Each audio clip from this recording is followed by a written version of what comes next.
can hear Is you. your microphone not working? We can hear you. I don't.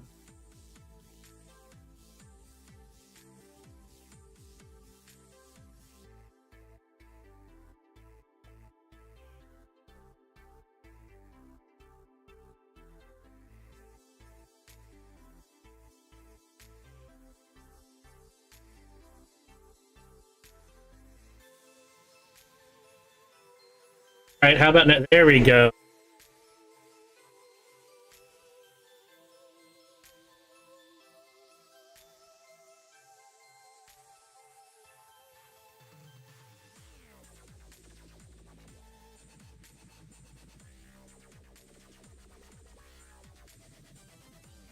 Aaron Protagon 2. Hi. Hi. You said you were right the first time. You said you were right the first time. You can't take that back. Oh, It's I hope normal. not. Oh, is my mic? Here a second. Setting in now. Alright, how about now? Is my microphone acting any better? Hello?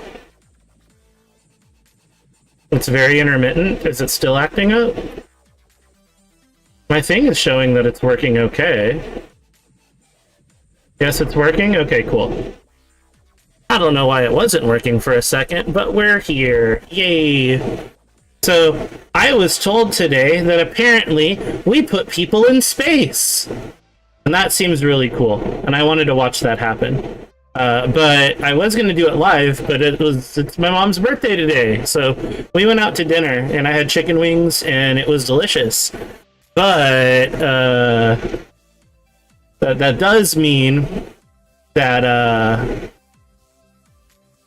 it makes doing a stream very difficult if I'm not here to do the stream.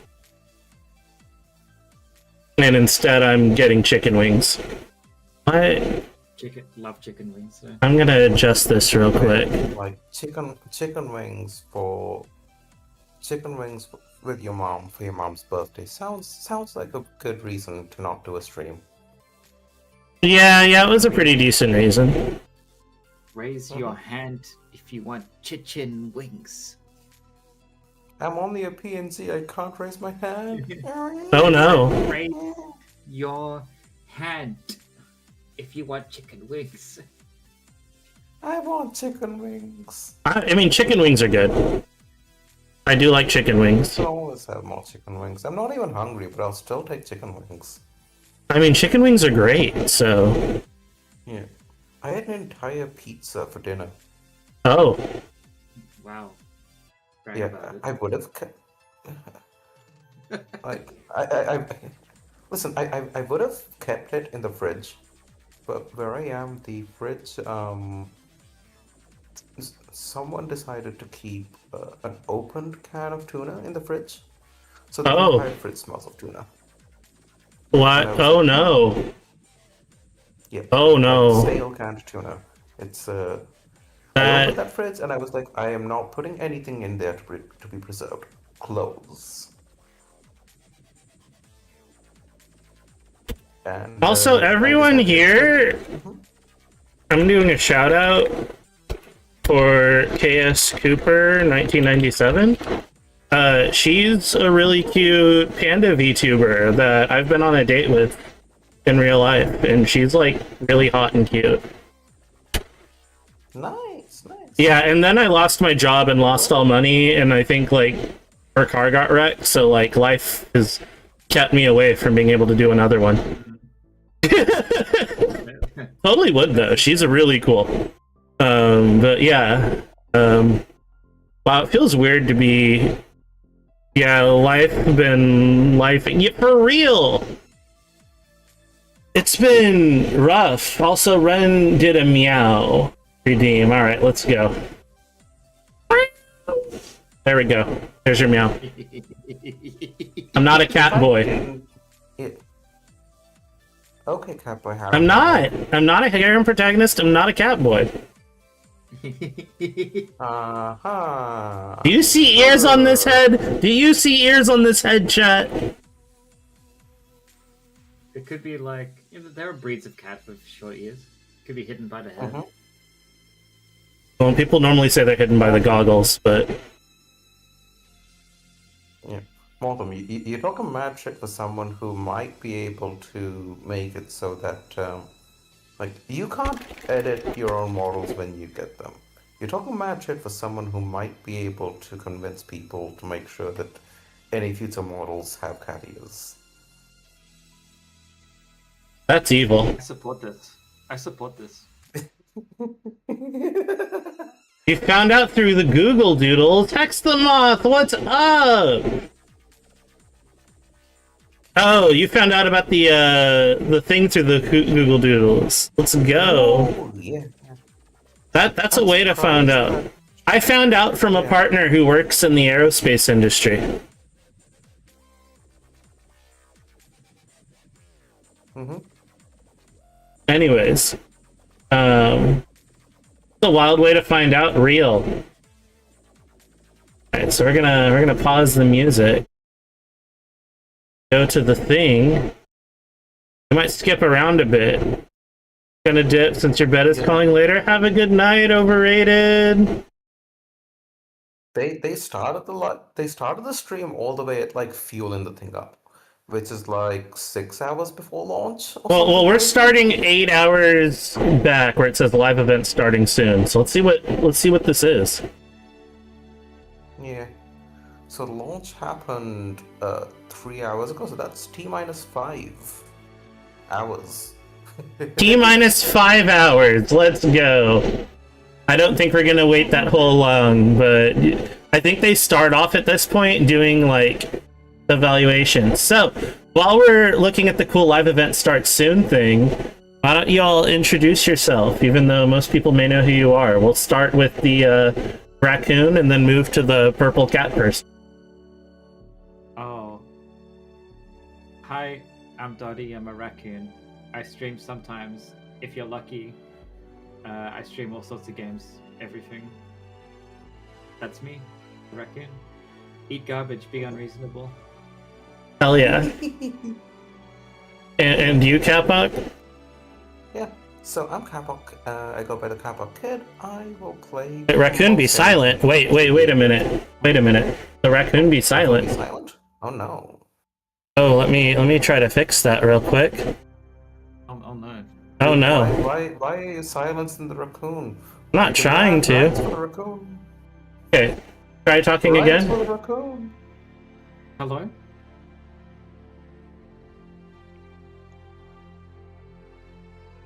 I'll move my mic. It's Raccoon rights. hello.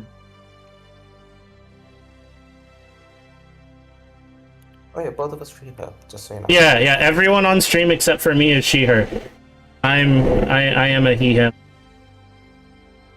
Yeah, she is soft spoken. I also boosted her audio, so that should help. Is it better?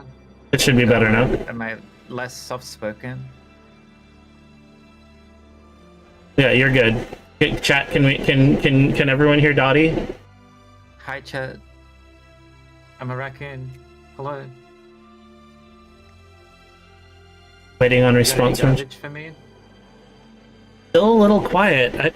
I don't know if maybe if I boost this down a bit. I mean, yeah, make it so that maybe I'm a little bit quieter, and then boost the whole thing for Discord up, maybe. Yeah, let's. Oh my, Cooper, we barely started the stream. Got the mic right in front of my face. My mic. Put us in your mouth so we can. All right, let's. Where? Is this better? It look like this? 5 minutes into the stream and we're already eating stream. Okay, so like, has it been 17? Oh, because of the whole like starting soon time and everything, it's been like 17 minutes. Oh, okay. Sound mixer option. Discord is as boosted as Discord can be.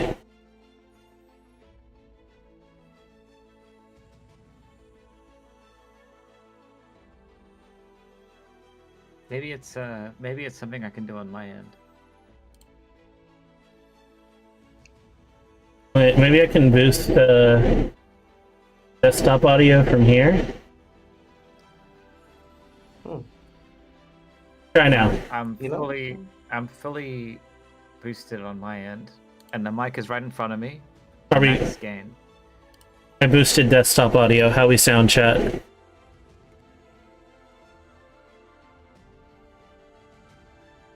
May the raccoon speak for an audio test, and also let's see if I'm too loud as well. Put us in your mouth so we can hear you. I think it's a bit early for me to be putting anyone in my mouth.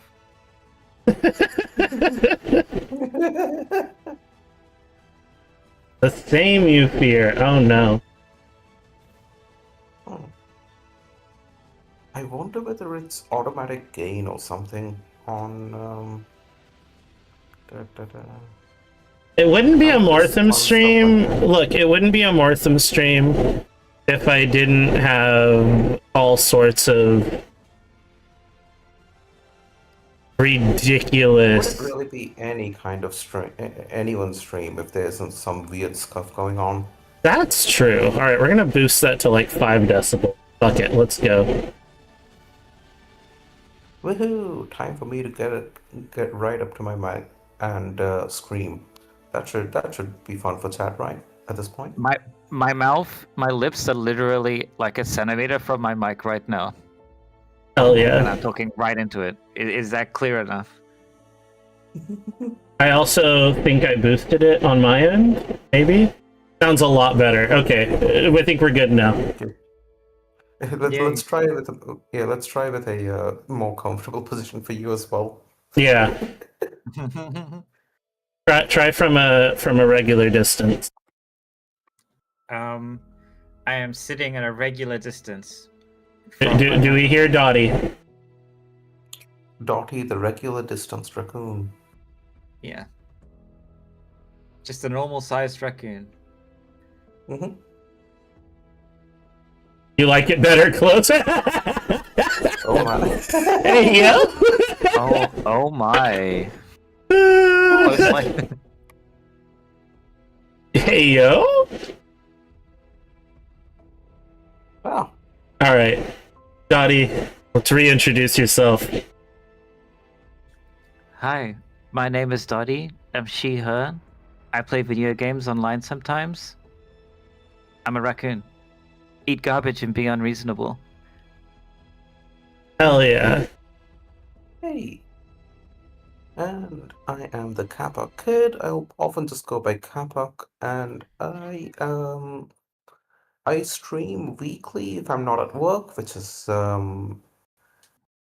am at work very often. I'm a bit of a workaholic, but I usually stream a flight simulator, but I'll play anything else to do with vehicles. I'll also at some point in the near to moderate future start playing Mahjong on stream as well. Yay, And tile be pretty game! quiet. Yay! It's wonderful. Really good fun. And I love absolutely wrecking Mortem in it. It's so fun. Both of these both of these cuties here actually. Anywho, Yeah, I'm not good at the tile game. All fine. hail raccoon. Yes, please. Worship me, please. Thank you.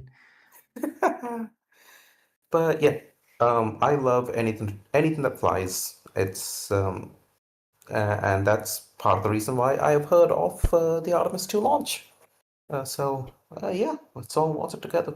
Yay, time to... I'm not streaming this week or next week though, because I am as usual at work. So much work. Yeah, I figured if I was gonna watch this, I might as well watch it with 2 people smarter than me about space. From the space coast of Florida, where 4 I'm Space not baby. smart. suit up for I'm not NASA's smart. I oldest just know a lot of in a stuff. generation. This crew I'm not smart and I don't know anything. around the moon in more than half a century. Can we hear I like the... coffee. The Artemis 2 mission Space? is a I heard space is 10% big. of the Is that right? Orion space capsule. Can we hear the voice? Will be the first time we put humans on this rocket. Is this supposed to be audio right now? Well, I probably should stream it to you guys so you can watch. That was smart.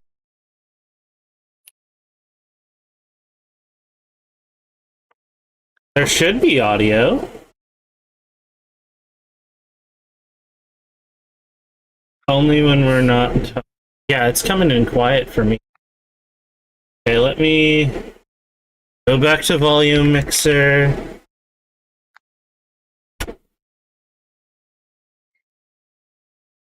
Try this again. Nope, we've become a bunch of gears. Oh, you're back. Phew. No. Weird. It says Firefox's max volume. Is this just the stream they have? The moon because it's the next step in our journey to Mars. Why is it so quiet? Mm, Are you using Discord? I am using Discord. But I'm streaming this through Firefox. Like, why are you so quiet?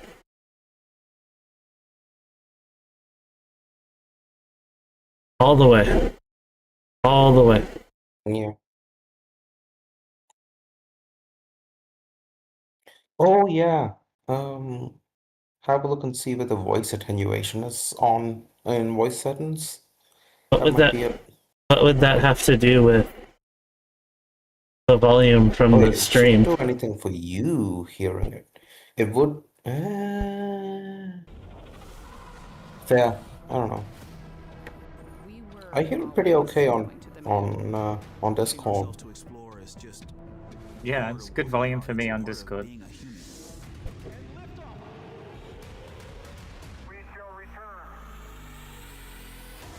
Continuing to test out every bit of Orion. coming back to Earth 7 miles a second.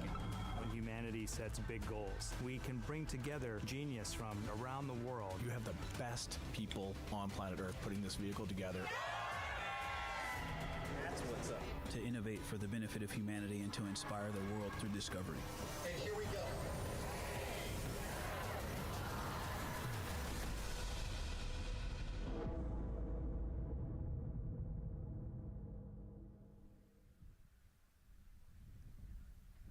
I love space. Welcome, and thank you for joining us live from NASA's Kennedy Space Center, where we are beginning a new chapter in America's human spaceflight story.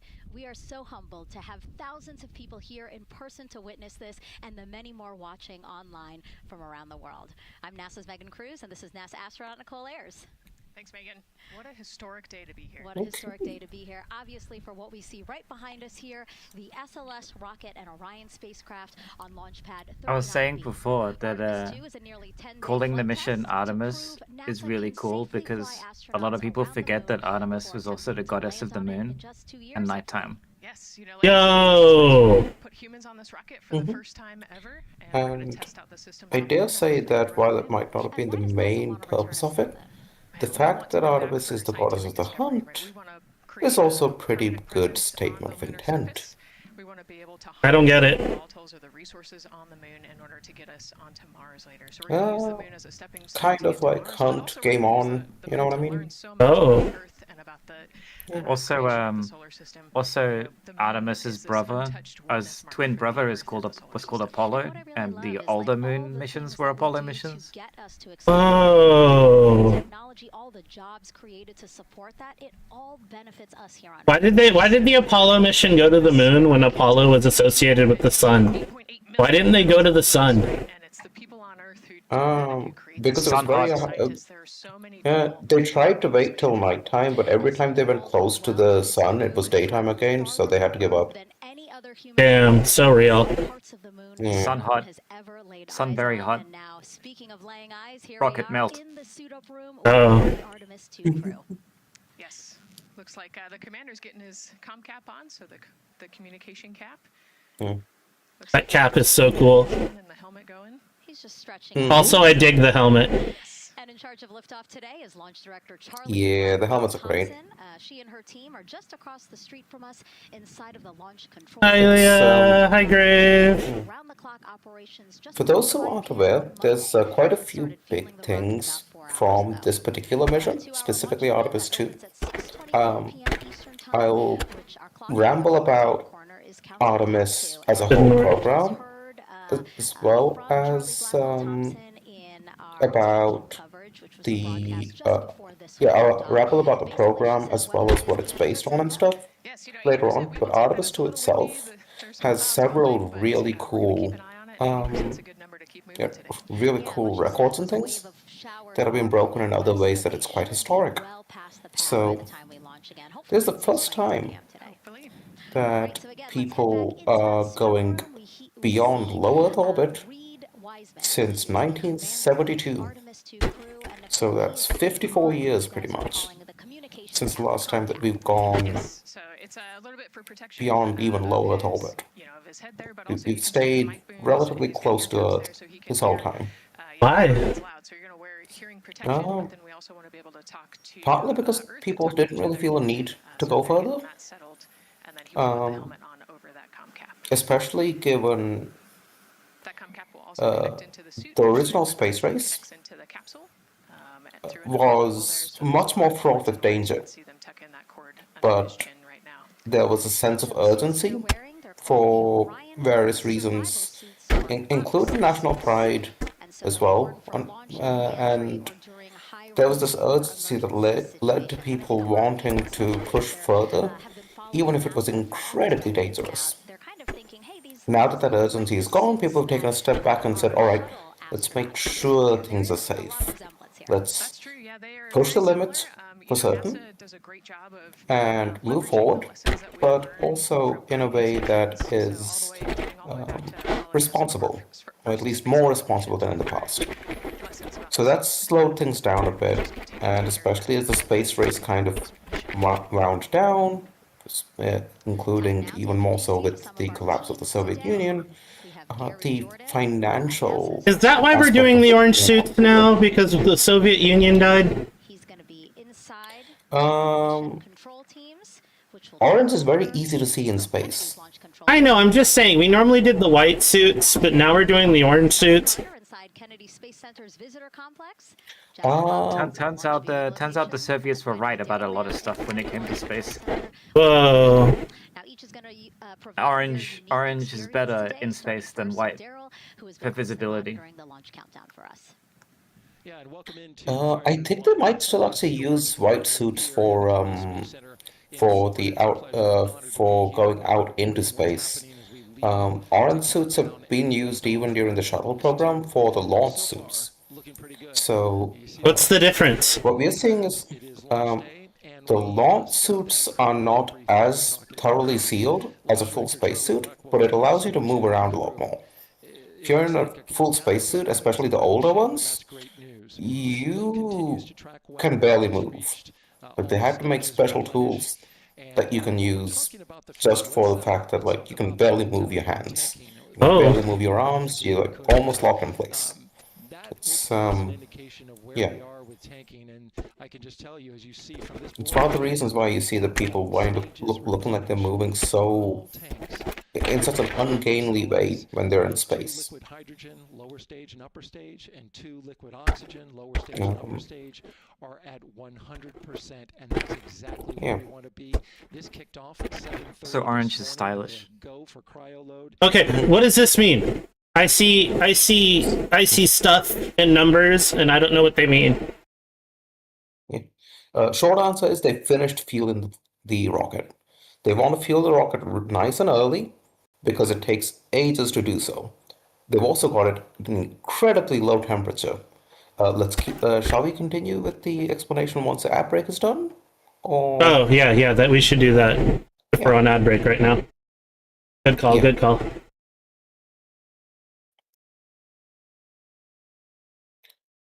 So, in the meantime, for anyone who starts on the ads whichever way, we will not subject you to 3 minutes of silence. We'll fill that in.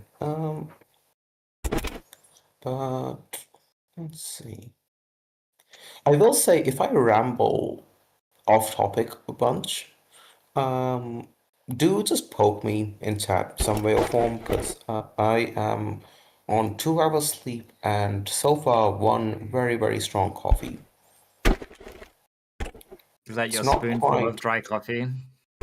Not quite. I had a little bit of water in it. It was this time a tablespoonful of coffee, or 3/4 of a tablespoon of coffee, in an espresso cup. So pretty strong still.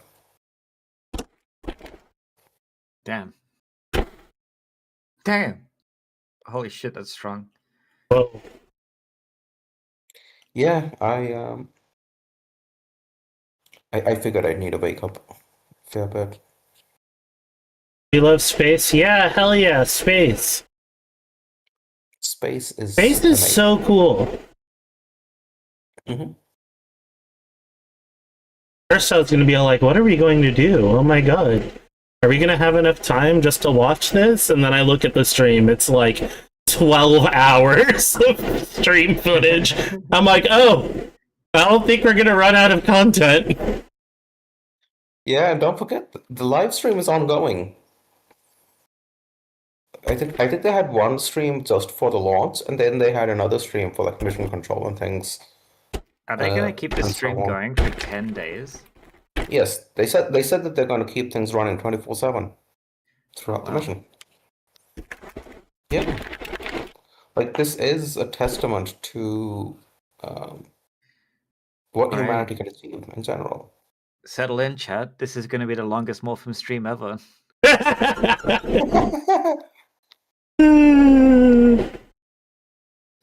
10 days. I'm not streaming all of 10 days. But I may jump in and randomly do other streams. Just checking in on it, though. That sounds like it could be. Yeah, I'll also let you know when splashdown's expected. So when re-entry and all of that stuff is. Yo! If I'll try to catch it that is one at a live. time- Yeah, I think. This is not a 10-day streamathon. This is not a 10-day streamathon. No. No. Yes, Ren. It is. Let's go. 10 I've days got a streamathon plane to right be now. on Sunday. Are you kidding me?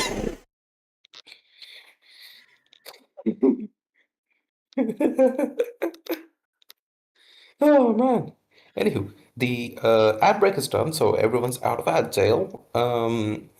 We are maybe doing a 10-day stream at all, maybe not. Can neither confirm nor deny. We are not doing a 10-day stream. Okay, there you go. There you go. Don't worry, Well, I was joking. I wasn't joking. Sorry, go on.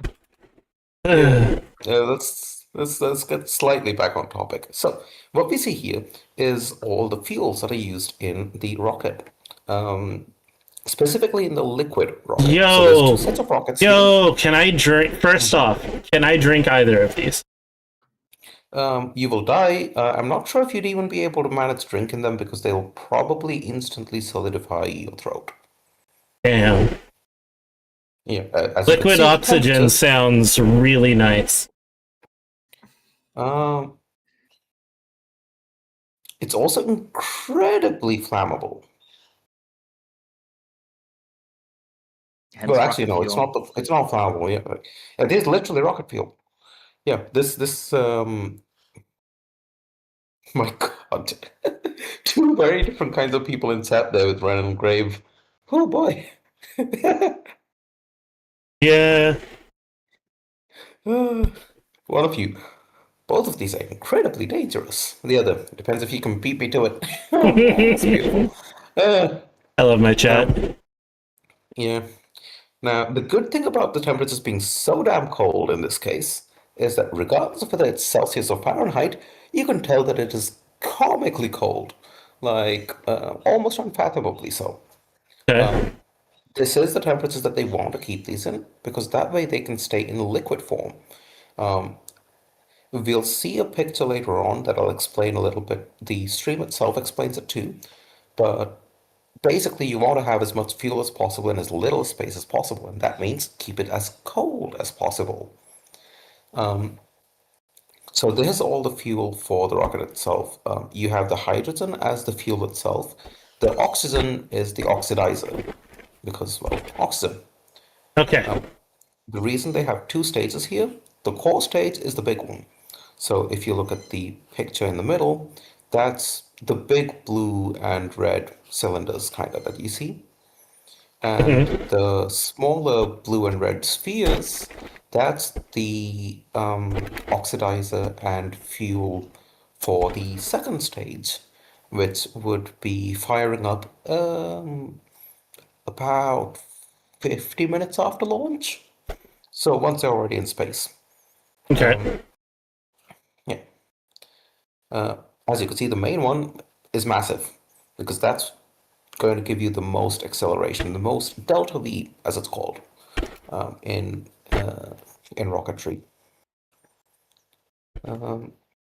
You also have something that's not really shown as not really highlighted there is the two solid rocket boosters, which have, as the name suggests, solid fuel. Solid fuel is easier to make and Bren has a question in use. chat. Is pure molecular oxygen the most potent oxidizer? I cannot answer that off the top of my head. Like what I wound up doing is Googling it myself, but I would imagine so because it's pure oxygen. I can't think of a more potent oxidizer than pure oxygen. Also, it says the combustion byproduct is mostly just water, so after combustion you could drink it. Is that true? Could I drink the combustion byproduct? I would still not recommend it because while the chemical reaction itself might be just water, you're probably mixing it in with some other things on the way down, including bits and pieces that have gotten a little bit too hot from the rocket. So do not drink the rocket water. But what if chat redeems hydrate? It's very normal water instead. It'll be very polluted, nasty, gross water. Oh. Yeah. You do not want to go on the rocket water diet. Oh, I got a hydrate redeem, and I don't have any water with me. Water. It's the new Monster flavor, rocket water. Actually, so fun fact, Monster does have a canned water product. Excuse me, what? Yeah, Monster does have a canned water product. They give it out at like they sold it for a bit last summer, and then it's like also like a marketing thing for like a music festival here in the US. Anyways, I got it once, and it doesn't really say it's water. I mean, it says it's water, but it's very easy to just be like, oh, this is a can of a new Monster flavor. So I had a partner I was living with, Grave. It's the one that we were both living with. Anyway, she does not drink water at all, ever, and was a complete, like, loved energy drinks, drank a lot of energy drinks all the time, and liked Monster. So I got a whole bunch of cans of this stuff because there was like a kind of like that one store you were talking about in Australia. Dottie, the one that sells like cheap products from other places. Yeah. It's one of those stores. It was basically like a salvage market. Anyways, so I got a bunch of those canned waters from there for like dirt cheap. And the reject shop. Yeah, the reject shop. Except ours was like just called like grocery salvage or something. I don't know. But so I get a bunch of those. I then was like, hey, try this new Monster flavor. And without thinking, she opens it, takes a drink, then gags, and is like, did you just give me water?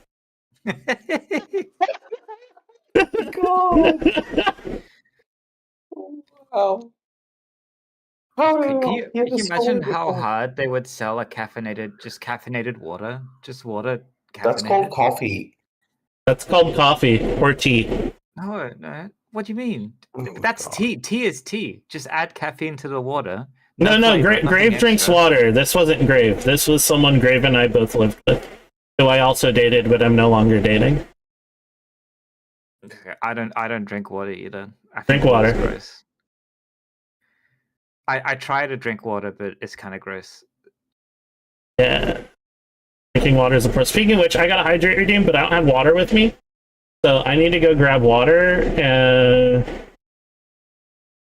I'm gonna put the BRB screen up. Actually, no. I'm gonna put the BRB screen up.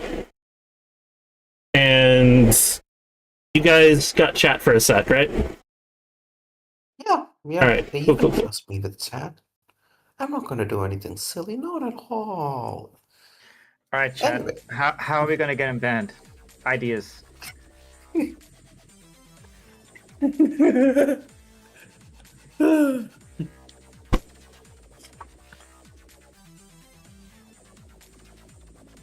Let's see. Dottie, no. Dottie, yes.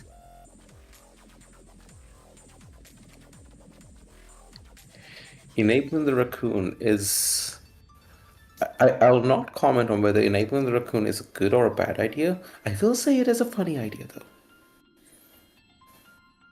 I feel like Sully from Monsters Inc. The way like these icons are covering me up on stream.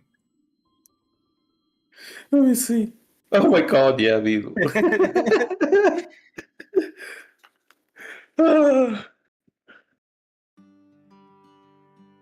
Oh dear. Show a pic of my ass on stream.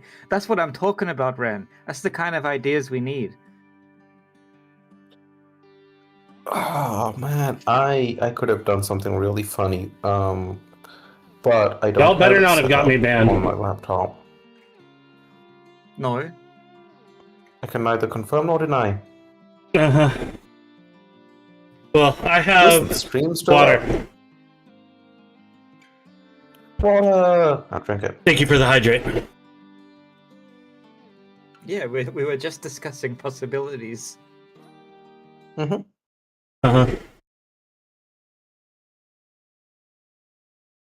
Okay, so tell me more about this stuff that apparently I can't drink, nor can I drink the byproduct of. Yeah. Literally I mean, no fun. Technically, you can drink the byproduct. It's just that, shall we say that it'll then probably give you explosive diarrhea. What else is new? You have the opposite problem. No, I have both. I'm so sorry. It just I'm so goes, sorry. it just goes, and there's pain. Look, chat, why do they call it a restroom when I'm fighting for my life in there?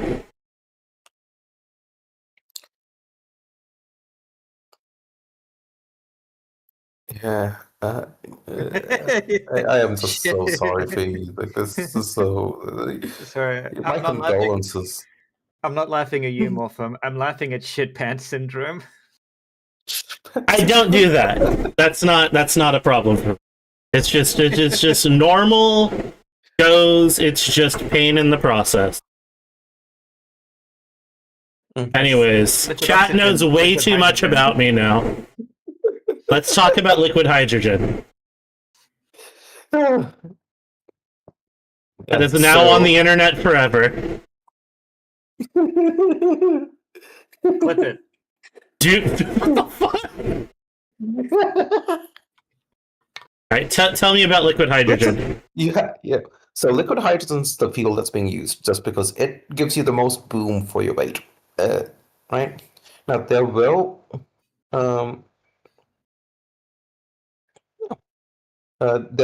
be a few stabilizers and things potentially inside it. But they want to keep as much of the boom stuff as possible. So it is, for the most part, correct in saying that it's just pure liquid hydrogen, pure liquid oxygen. You mix them together, tiny little spark is all you really need to get it going. And yeah, lots of boom. Okay, then why did okay then smart girl. Then why can't I light water on fire? because hydrogen and oxygen molecularly combined together is a different thing from them just being mixed together. Okay, where can I drink hydrogen monoxide? Hydrogen peroxide. No, hydrogen monoxide. Monoxide. Hydrogen monoxide, isn't it? Yeah. I do not know. Can I have an extra oxygen with my dihydrogen monoxide?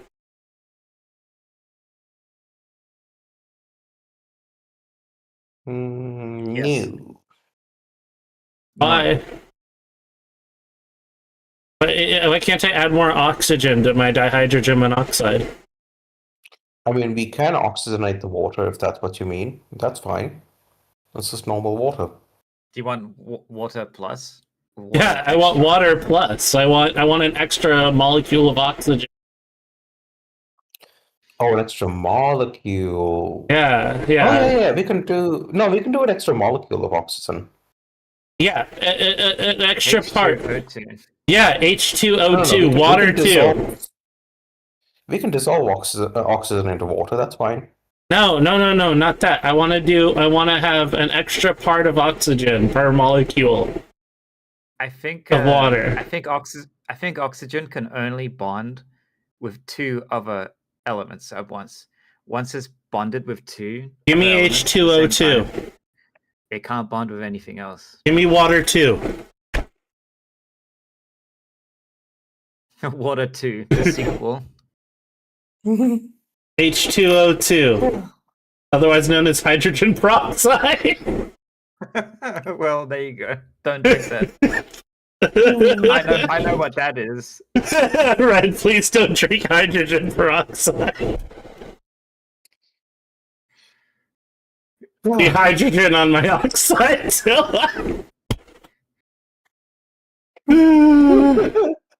All right, let's get back to this. Yeah. So you have two sets of rockets. This is the propellant for the liquid rocket boosters. Okay. Solid rocket boosters burn for a lot more thrust, but they burn through the fuel much faster. So they're used in the early stage to really punch it into the air. And that's the two things on the side. It's really funny. There's the saying it's not rocket science. Like rocket science is complicated, but rocket science is literally just finding the most flammable material you can and setting it on fire inside a metal tube. Yeah, Chad, is this real? The principle's pretty basic. Chad, is this real? Huh? Chad, is that really what rocket science is? Is how do I get the most boom inside of a metal tube? Because that's just guns. Yeah, the rocket is a gun, and the astronauts are the bullets. Any isolated shower that could and the moon is the terrorist. The tyranny of the rocket equation. Is this about hang on. Mortem, would you be able to show a meme if I send it to you? Maybe. Okay, let me see if I can find it. Might take a bit, but yeah, probably. But for now, again, looking good. And of course, you just like find the most flammable material that you can think of, set it on fire, and channel the explosion out the back. Channeling the explosion. That's it for the firing room. We'll send it back now to Megan and Nicole. Look, I'm not a rocket scientist. Thank you so much. I'm not a rocket scientist. I'm just talking about rocket science. All of them are undergoing their suit leak checks. Can you talk to us about what that is, Nicole? Sure. Yeah, you can see, as the suit expands, that we're going to pressurize those suits. So, in the case that we need it, they're answering the question. It casts fireball. Yeah, it's beautiful. And keep them pressurized and keep them surviving. I could not find the meme that I was looking for. I'd have rather taken too long, so I'll have to leave that for later. It's too hard to explain it just by words, so it's fine. Precise, accurate measurement on the leak check, and so they'll hold their breath. Even just their heartbeat could potentially make some differences in those super sensitive sensors. Leak check. You can see the red and blue valves there, the air in and air out. Like I'm pretty sure there are more flammable things known to humanity than liquid oxygen and hydrogen, but the ability to make a container strong enough to hold that explosion is beyond us. There's also there are things that are incredibly reactive besides that. The thing is that those are usually incredibly acidic or caustic and will ignite on contact, which is a lot harder to manage. So Leah makes a decent point. Leah makes a decent point that I would like to ask Dottie. This has nothing to do with space and everything to do with Dungeons and Dragons. What if we get a rock? We stick the rock in a tube. And then the wizard casts fireball in the tube. You need to do... Did we just make a cannon? Yes, but I have to... If I was a DM there, I would need to know what the material of the tube is. Yes. And the power of the fireball being cast. Yes. So one of the layers is garment, and basically they flow. I will say this to add to that, right? Unless the tube is really long, like longer than a usual gun, significantly, I would say that the exit projectile is going to be really slow, because fireball is a fireball, right? As it's not an explosion, right? I don't know. It very much depends on the DM. It is an area effect. Okay. It's an area of effect fire damage. Okay. Area. If it's fire damage, I would say I would strongly argue that it's a fireball. So at best, we're looking at like maybe fuel air bomb levels of burn time, which is very long compared to a gun. So unless you've got a really long barrel, probably going to go quite any projectile. Okay. So next question: how long is a brief test tungsten balsa? No. How? Okay. How long is a single action during a round of combat? I think it's like 5 seconds. A round is 6 seconds. Okay. What if I get an entire town's worth of population? Like, we line up and manage to roll. Yeah, he's a family man. He's a good leader. We'll say the opponent completely botched initiative, so they're going last.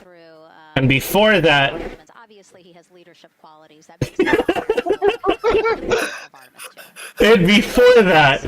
we have every peasant take a rock and use their action to move the rock to the next person. And then the next peasant takes the rock and moves it to the next person. So that the rock within 6 seconds has gone the entire length of the city before being aimed in the direction of the opponent. And the peasant railgun. I know this one. Red's like, oh no, peasant railgun is joking. Victor is a U.S. Navy captain and naval aviator who served as a test pilot, racking up more than 3,500 flight hours in more than 40 different aircraft. But Grave is right. Magic missile would be better for your makeshift cannon than fireball. Really? When I think of Victor Glover, Yeah. I think of a lot of energy. But also, gunpowder exists in D&D, and it's much cheaper to get a fuck ton of gunpowder than it is to find somebody to cast you magic spells. What if I am the wizard? It's also just much easier to just buy a cannon. bad about any of these four. They're also well accomplished. Cast non-magic missile. Opportunity to return to the moon. Yeah, and they're also humble. Also right? known They're as Gun. Just standard humans going to the moon. But, you would never know that when you talk to them in a normal conversation. The more complicated the power dynamics in a series or game is, the funnier it is when someone just pulls out a gun. They've already got her gloves off. They're getting ready to kind of hang out. I love the peasant railgun, because the peasant railgun is like, this is why we have DMs.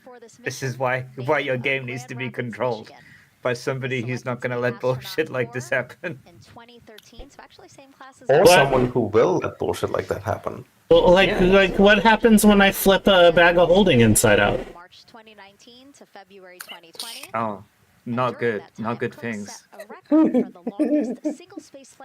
What if my party is about to die, so I shove them all inside the bag of holding and I run away? Doable. If but What if I decide? Opening big enough. What if? What if I decide? Fuck it, I don't want to fight this goblin, so I just shove the bag of holding over its head and stick it in the bag. One of the things I love about Christina is that she's Again, doable if the bag of holding has a big enough opening. One of the things that she talks about is, she just wants people Stack of holding. go work hard Yeah. and do something that's meaningful to you, and she really hopes that her records are broken as soon as possible. So But yeah, that's what Santa goblin, has. And the she'll goblin talk can about her resist. nieces and nephews quite a bit. So, just again, What if another example of just a bag of holding is enough air for one being for 10 minutes? support system in her family, and That's so many rounds of combat. Saying that she just wants the opportunity to push humanity farther. Do you know how many railguns you can set off in 10 minutes? All four of them say that. They're really in tune on what they think or what they Oh. like their role is. Oh, we're back to... yeah, I think Yo, this dude's My from God. Canada! providing the shoulders Yeah. for others to climb on. So, getting back to the rocket stuff, right? Yeah. Shall we go through some of the interesting things about this launch, right? Yeah. So, Yeah. as I said, first time that people are going beyond low Earth orbit since 1972. Secondly, first time that a non-US citizen is going beyond low Earth orbit. And that's this Jeremy guy. Hansen here. Yes, and his chin. And I his think is chin! separately notable. Dude's got a chin, I will say, yeah. That is a chin. Damn. Bro's literally a Canadian Giga Chad meme. Yeah, it's like Giga Chad's lesser known, slightly uglier brother. Yeah. Slightly uglier Canadian brother. Slightly uglier, much more capable Canadian brother. As long as our family can quarantine But with yeah, them, then they'll also the stay first quarantined. time that a person of color is going beyond low Earth orbit. Center, and then you get to spend the last I feel like The that first should have time that happened a a woman- long time ago. we actually The first time that a woman is going beyond low Earth orbit as well. extended family members Didn't we send what? but Oh, that's cool. Not beyond low Earth orbit. time here once you get to Yo, Nami Neko! Yay! Thanks for the sub! I'm gonna shout out Nami. Everyone should follow Nami. Nami's amazing. Nami is amazing. If you want cute cat girl content, watch Nami Neko. On their forearms. Yes. That's just somewhere where they can put personal items Hello. that they might want, right? Yeah, just kind of stowage buckets. There's always something that you might need or Like, want for real, go. in the capsule, and then also Go shout out. personal items if you want to put a couple things in there. So everybody kind of has their own unique stash in their pockets. And then another pocket. There's a the in there. fancy equipment that they might need, right? Like a signaling mirror, things like that. Right? Yeah. Everyone voted no. Nami the Neko. Oxygen bottles there on their Yeah, Nami go follow Nami, everyone. pockets with survival gear. The in one it, and only. and that is to The keep one and themselves only. If they had to egress the capsule, The one and only Neko. either from the launch pad Yeah. or from The It can Neko. only be one. then they will have all of the The survival Neko. gear with them. They'll have about 10 minutes of oxygen as well from that bottle so that they can get to safety quickly and safely. Hell yeah. They're So, actually going through it in case you can... Carry on, carry on. how did you know it was shrimping? Opening of our 2-hour launch window. For the posture check. Suggestions from social media. My posture check is... Yeah, I have checked my posture So to be Totally, clear, so this is not that's about all I to need to do with the land, pasta set, right? but to orbit the moon. I don't know. Thank you, and thank you. So other than the so we have first person of color, first Canadian. And the first Canadian, in fact, first non-US citizen Yo. to go beyond low Earth orbit. And first woman. That's cool. Yeah. It may, we're not certain yet because launch timings, burn timings, and stuff like that are still going to change a little bit, but it might be the furthest that humans have ever gone from Earth. Whoa. They have an astronaut grill on this flight. An astronaut grill? Yeah. Oh yeah, they have a food heater. So unlike previous trips, they will have warm food, and they have a toilet that they can use for both functions, shall we say, at the same time, unlike the previous ones. What do you mean? Incremental steps. You can do a number 1 and a number 2 at the same time for the first time for a moon mission. You had to make a choice before? I can't imagine taking a number 2 and not peeing at the same time. Oh, real. I didn't even know that was This possible. chat, this conversation is And we actually have another one that will pull up on screen. Is going to shit. Yeah. Hey. X, how long we're just taking the piss here, going to shit. Angie. Angie, hi! You're so cute! Wow, hi. Every poo is pee-pee time, but not every pee-pee time is poo-poo time. Tell that to the time that I had a stomach bug. Eesh. Alright, so... Yeah. So basically, quality of life is significantly improved compared to the Apollo era, is what I'm saying. Yeah. They have... they also will have hot meals. So, the Apollo missions didn't have hot meals? Yeah, they had paste. They had nutritional paste. Nutrition paste. That sounds delicious. I want some. Chat, where do I get nutrition paste? I'm pretty sure you can buy space food. It's like... I actually have a can of, what is it? I have a can of space food back home. I need to open it at some point and give it a try. Yo, that's a stream right there. I don't do IRL streams though. Think about that one. I know. No hand cam? I absolutely don't know. No hand cam yet. And also like, yeah, with the Fine. Where do I get space food so I can do that? I will find out. Let's go. Also, where do I get Naval Destroyer chocolate milk? And we're not the only ones with questions What? today. We will also hear Probably a Naval Destroyer. during our launch coverage. See what Stanley Tucci Wait, what the hell is Roy Wood? know about NASA's Artemis 2 test flight. What the hell is it? What? The surprise of a lifetime. Who are these people? Marveled at the rocket, spacecraft. Random celebrities. Look at those cute. Yeah, faces. they're All- celebrity All endorsement. giving shout outs to, yeah. And we'll show you how the astronauts will eat, sleep, and go to the bathroom while in space. Ah, Look, images.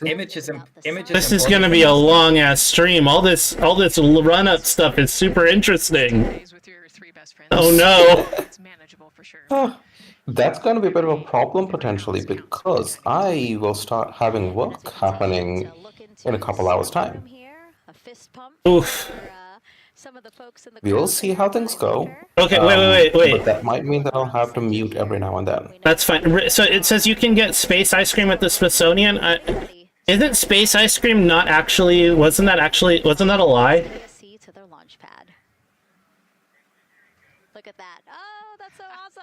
That's a great crowd. I would not know. There in front of the Pretty sure space ice cream is a lie. Down the road from us. This is a good crowd, as Nicole said. I mean, it's dehydrated ice cream, but I'm pretty sure they didn't actually ever give it to astronauts in space.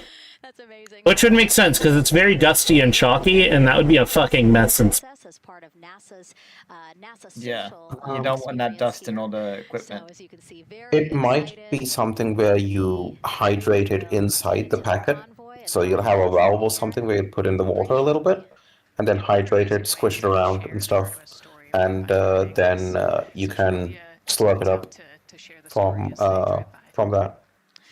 All right, again, let's take a look at the clock. 4 hours, 58 minutes and counting from the opening of today's 2-hour launch Yeah. window. So why don't we check back in with Daryl with the launch team.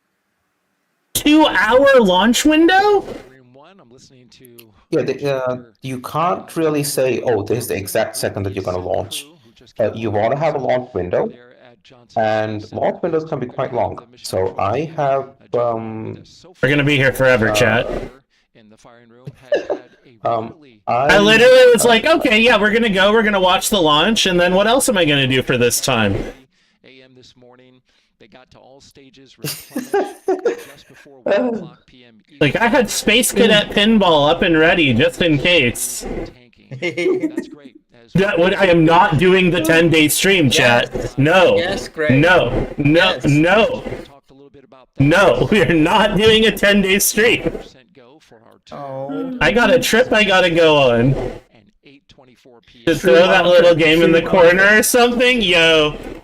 Because that's going to come to us closer when we get closer. I don't think I have it set up to do that, but like But it's going to be within. Oh, it's behind this one, so I'd have to. Yeah. Everything continues to go smoothly along the timeline, and so far that's been the case. I mentioned that there was a small issue in my previous live hit that actually was incorrect. There was as I was saying, launch windows tend to be fairly long, actually, in a lot of cases. In this case, it's probably 2 hours based on that's the time that they are fairly sure there's a decent chance to launch. They'd make it longer if they could, honestly, but probably it's being limited by factors such as how long can they keep the fuel super cooled for, how long would the astronauts be comfortable and well rested for, and things like that. Since it does take quite a while to suit them up, and there's many different comforts that you will have to manage in that situation. And with that, we'll send it back to the host desk with Megan and Nicole. Thank you so Then something that they will run through closer to the launch time is that they also have to manage what exact time they can launch without hitting another satellite. So they have apparently 150 little stoppages in between that within that 2-hour window that they cannot launch at. So some of them are just a few seconds, some of them could be, several minutes, where basically there's a high chance if they launched at that time that they're going to hit another satellite on the way, and that is generally not good. Angie's affiliate anniversary tomorrow. Oh, Yo! Wow. All right, chat. We're shouting at Angie now. Shout out for Angie. Hell yeah. To give you an idea of how long a launch window can be, to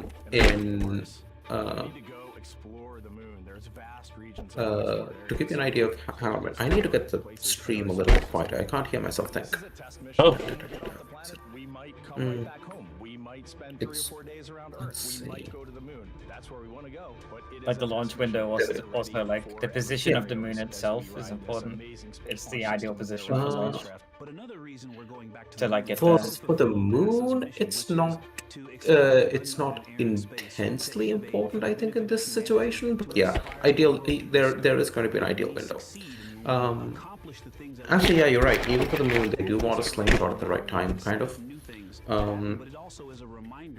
So if they don't get it at that window, then they'll ideally wait for the next day instead of going around and around in orbit. Because that will make things a lot more complicated to calculate.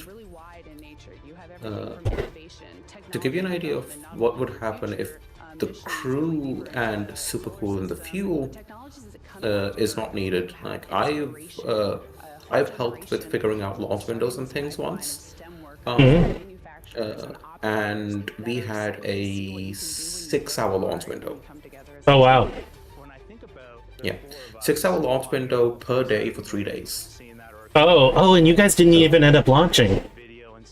We did wind up launching for completely separate reasons, but basically the entire thing was scrubbed. It remains scrubbed, in case you were wondering. Damn. For now. Yeah, the world's been just rolling a bunch of nat ones on that particular one, but that's kind of how space is. Like, space, rocketry, and any of that kind of stuff, you are no-go until you are go, basically. And even when you are go, you can switch back to no-go at any point. Another one that I didn't manage, but we had a stake in, got scrubbed at 1 minute to launch. Oh. It was either 1, 2, or 5, I forget which of those, but yeah. That's just kind of an idea of how space will be. I'm in NASA's Mission Control Center, where the Artemis 2 Yeah, asset it's interesting stuff, I would say. to Let's monitor the see, Orion what spacecraft else is integrity, there? the Space I Launch don't think System we've really and told to make sure all chat criteria what is exactly met. Artemis Listen to today's is. launch Why on earth, what on earth are they doing? We've said they're going further than anyone else. Wait. Ren has a question first, though. For the highly dynamic Question? phase Let's of see. flight that begins shortly after entering Yes, there is a point where you can no longer board the launch. It is, I believe, going to be somewhere like... as they make their way from the Kennedy Space It's when you start lighting the shit on Nowadays, it might fire, right? basically be pretty much, yeah. Like until I'd reckon that the moment you can no longer abort the launch at all would be when the solid rocket boosters ignite. Anything else can be shut down, but when the solid rocket boosters ignite, they will go through all their fuel and there's nothing that you can do to stop them. and each of these individuals has a support team in other rooms. So, as a safety measure, what they have is they actually have 2 separate sets of they have 3 different procedures actually for escaping if something goes wrong with the rocket. Actually, make that 4. So, up till about T-minus 10 minutes, a little bit more than that, I think. You have the walkway that the crew comes in from, and they can just open the hatch and run for it if something goes wrong that early in the phase, or walk really. Usually it'll be a case of like walking away if something goes wrong that early on. Things get a bit more interesting once you're getting closer to the launch time. And what they have, I forget the acronym for it, but basically they have a rocket at the top of the rocket, a smaller one, that's designed to detach the crew capsule and propel the whole thing away from the main rocket and whatever is going on for that, and then land safely. So that is, as you can probably tell, something that was developed as a very painful lesson from the Challenger explosion. Once again, his boss today. Yeah, and I love this part of the tradition because this is when you usually see them like, laughing, but very focused. Painful still, lesson as it is, it has been learned. Laughs, high fives, smiles. So that is available for them all the way through from, I believe it is 3 minutes from launch, all the way up till they are in the upper atmosphere. They're able to use that. Beyond that, it's no longer needed, and it'll actually jettison away. Then you have 2 other options for a emergency re-entry at that point, because you're so high up. One of them would... there'll be a short window where you kind of have to just do a re-entry and land wherever you land. But shortly thereafter, they're able to do a... they're able to have enough control that they can guarantee they'll land in the Pacific. And that'll make sure that they're not going to land on some unfortunate person's house, for example. And then you'll have recovery ships go their double time while they sit around bobbing in the water for hopefully not too many hours. Hopefully just for their comfort's sake. The suit techs and you've got your support team there. beyond that, they can actually do an emergency maneuver to get into orbit. Getting ready. So some fist bumps to the group. Again, the suit team are the folks dressed up in those the final thing would be emergency maneuvers to get into orbit, where then they can figure out, okay, is everything still working fine? Can we re-enter safely? They've got as much time as the full mission's time, really, for them to figure stuff out. So they could even wind up spending a few days potentially making sure that everything is safe, and then doing a re-entry. So there's lots of different safety procedures to make sure that people are safe nowadays. And, if people wonder why we haven't gone to the moon since 1972, this is it. Yeah, people wanted to have these additional safety features and things if they wanted to go further into the moon, onto the moon, and so on. The Apollo program was very, very lucky in that, aside from Apollo 1, which unfortunately resulted in the loss of its full crew, aside from Apollo 1, there were no deaths. 13 had some problems. 13 had some problems, but there were no deaths. Yeah, but it was an understatement. 13 had some problems, and they were saved by Jack Black's mom. What? You don't know that? I did not know this one either. Oh, okay. More space info for chat.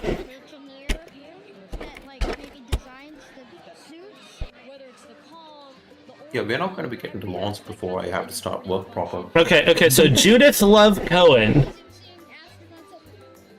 who passed away July 25th, 2016, was an American aerospace engineer. He was an electrical engineer on the Minuteman missile, the Science Ground Station for the Hubble Space Telescope, the Tracking and Data Relay Satellite, and the Apollo Space Program. In particular, her work on the abort guidance system is credited with helping save Apollo 13. Future of spaceflight. They are the Artemis generation, and that's Jack Black's mom. And one of her children is actor and musician Jack Black. That's a win. What the fuck? That's so weird. Right? Again, NASA's Space Launch System rocket right behind us. Yeah. And to learn more about SLS, let's go to Megan Carter, who's at Kennedy Space Center's visitor complex at an exhibit dedicated to Artemis and the future of spaceflight. Like, the Apollo program is incredibly dangerous, and the person's gonna explain stuff. Let's listen in. This is obviously a very complex mission, lots of moving parts and pieces, so the moon board is going to allow me to break some of those things down for you just a little bit more in depth, starting with that SLS rocket. Now, the SLS, or the Space Launch System, very big, very powerful. It is going to be producing 8.8 million pounds of thrust at launch, and like I mentioned, very large. As you can see here, going to stand about 322 feet tall, with Orion there on top, just a little bit taller than the Statue of Liberty. Now, there are many components that make up this rocket, so I'm going to point out just... Fun fact, that's how Americans measure height in Statue of Liberties. Is that the Imperial Measurement Unit? Yeah, that's our rocket, Imperial Rocket Measuring Unit, is how many Statues of Liberties is it? How many SOLs? Yeah, this one is roughly one Statue of Liberty in height. Statue of Liberty. Now, there are many components that make up this rocket, so I'm going to point out just a better unit than slugs per square foot. Throughout this broadcast, starting with our boosters. These two twin solid rocket boosters are going to be very powerful. They are going to burn for the first 2.5 minutes of flight, and each one is going to stand 17 stories tall. They weigh in at about 1.6 million pounds each. Now, I am going to jump back out and talk a little bit about our core stage. That's going to be known as the backbone, essentially, of our rocket, and it is made up of around 5 components, starting with this engine section down here. This engine section is really where cool. our 2 propellants are going to be funneled down through our pipelines, and they are going to be mixed at 2 different temperatures, very complex processing, and they are then going to go on to feed that fuel to our 4 very powerful RS-25 engines. These are going to produce about 500,000 pounds of thrust each at launch, and they will burn for 8 minutes. All right, now jumping wrapping up here, we are going to take a look because I just mentioned those propellants. Obviously, we do need fuel, and that is why we have around 535,000 gallons of that liquid hydrogen. That's approximately about the same amount that you could fill an Olympic-sized pool, just to give you an idea. And then that's how we judge. That's how Americans judge a volumetric. I will say this. No, as in Olympic-sized swimming pools. Yeah, when you're talking about this kind of scale, showing something like that as comparison is a much better way to try and talk about things than to say a number. Because for me also, I cannot fathom something. I cannot fathom a rocket that is, what was it, like 300 odd meters tall. But you can fathom a Statue of Liberty that I can comprehend. Having not seen it, but yes, I can get a rough idea much better than someone saying 343 meters, because that's something that I would consider at that point to be a length, not a height. See, that's something where I was about to go on a huge anti-capitalism rant. We don't have time for that. we're also going to have that liquid oxygen. And Who are you, and what have you done to Motham?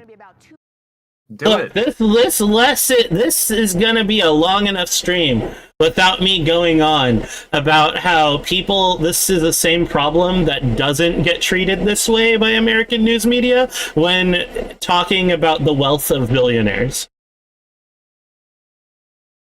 Currently, billionaires are freaking out in California, for instance, because they are trying to create a wealth tax. A wealth tax which would state that 5% of their wealth has to go to public stuff through taxes, and they're freaking the fuck out. Despite the fact that someone, and the people who do this, who are making like $600 billion a year, would make, after 5% of that gets put into taxes, like multiple hundreds of billions of dollars a year. Like, oh no, I'm going to be a little bit less of a billionaire. Right? Charlotte, hi! Charlotte, hi! Yeah, I know. How dare... yeah, it's going to be fucking wild. But anyways, that rant could have easily gone on for the next several days, and as I said, this will not be a 10-day stream. 200,000 gallons. This will be a 10-day stream? Really? Damn. No! 10 days? Are we streaming 10 days? All right, jumping up real quick, this is going to be our upper stage. That is where our core avionics are going to be stored, essentially the brains of the spacecraft. And then jumping out super quick, let's see if we can zoom in here, and we can. Those propellants I talked about are going to be stored at cryogenic temperatures. That means thousands of degrees below Fahrenheit, so they have to be kept very cold. And that, all those bumps and ridges there that you see, those are actually going to be an insulation spray that's going to help keep that rocket nice and cool, keep the propellants ready to go, and get us set up for success. Now, obviously, that was a very quick overview of our rocket. I have so much more to show you here on our moon board, but for now, I'm going to turn it back over to you, Megan. Thank you, Megan. A very impressive demo of the moon board, but also an impressive system, obviously. She mentioned 4 RS-25 engines on the core stage, and actually we have one right behind us here. Used during I'm looking through to see if there's a point we can skip up ahead. Space Launch Systems Engines Deputy Manager Philip There's Bedfeld. plenty of places you can skip up ahead to. Because yeah, that's about the point that I was still fast asleep at this point. Check over. You heard him say 1. Orion to Earth 1 has been completed. They were suited up for like 5 hours, huh? Yeah. That would be awful. Just sitting there for multiple hours. What if you gotta... I really don't want to bring this back to bathroom talk, but what if you gotta go? The rest of the crew waiting in the White I believe it was Apollo 2 that they realized that it was made abundantly clear that if there's any delays on the launch pad, they need to have something for the astronauts to relieve their stresses, shall we say, answer nature's call. Yeah, because he's basically, oh my god, this is why I can never be an astronaut, chat. Not only would I, not for many reasons, but also, like, This, I'm getting like low key. This would just set off my claustrophobia like crazy. This is very spacious compared to the old ones. Can you This is just put me, really like, spacious. bring a Literally Game Boy or strapped. something while they're waiting to launch? Yeah, like what? Pokemon or something? Can you? I don't think it can survive launch. Damn. Can't Yeah. like I can't like bring my smartphone and also like wanna text all the minimize cuties while I wait. But they need to minimize obstructions as well because they have all sorts of procedures, including anti-radiation procedures, which require them to move everything in the that's stowed away in to particular positions to essentially act as shielding. Oh. And so now Yeah. these two So you need to keep things as clear as possible. they're doing here. Again, Nicole, walk us Oh. There's also plenty to do. So they're going to be. So there will be some time. They'll have about an hour or so of not much to do. This is 4 hours to launch, and this dude's just being strapped to a chair where he's just got to chill for 4 hours. Yes. Just twiddling his thumbs, looking out the window. There isn't a window! No, there are windows. Where? See the little bits of light there? Windows. On the bottom left, there's one. You can't see that! His head's strapped this way! You should have paid for a window seat. Should have paid for a window. Their tickets don't allow for seat swapping. Firing room 1 here, where some of the launch team is lots of pizza that was brought by the administrator. That was nice of Administrator Jared Isaacman to bring that by. Attach you to a chair. We're L-minus 3 hours and 44 minutes and counting as you can see the crew. Oh my. God, I could not do this. Is terrifying. You're literally just being strapped to a bomb to get jettisoned into space. Like an F1 pit crew. You're getting you get a manhole covered into orbit. Ad break starting. No. Get the astronauts ingressed. Overall, there's First capitalism in your ads. There's only a certain Did you know that there was a plan to use nukes detonated behind the spaceship to propel it? That sounds terrible. Yeah, I heard it. Sounds like a horrible idea. They reckon 7 would be good enough for like intrasolar system travel. You just set them up in a line in space, and then like when the ship flies past them, you set them off one by one. Or you drop them from the spaceship and just detonate them just behind it. They're keeping a tight lock on the Sounds designs for it. Apparently, you can get the relativistic speed using that. Like you can get pretty fast. I think it was 21 or so that were needed to reach like speeds that are good enough for interstellar travel. Or was it 50? Might be 50. You don't have to worry about radiation in space. There's already plenty of that. Fully tanked, almost ready to go rocket.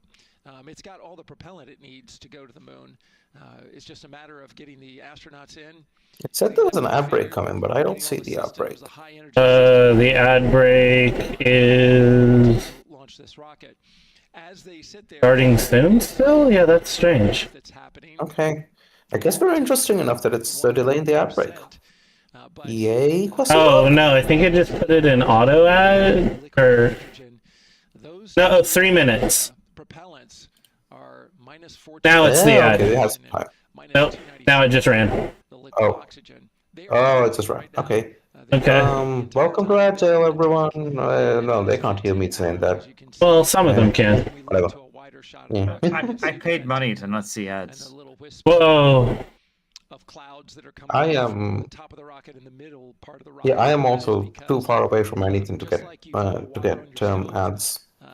Those propellants are boiling. Of course, their boiling point is much lower than than water, and so it doesn't take much for them to boil. But just as if you were to leave your pot of water on the stove and just leave it there, what would happen? Well, it would completely boil off, and all the water would be gone. Just basically turned into water vapor inside your house.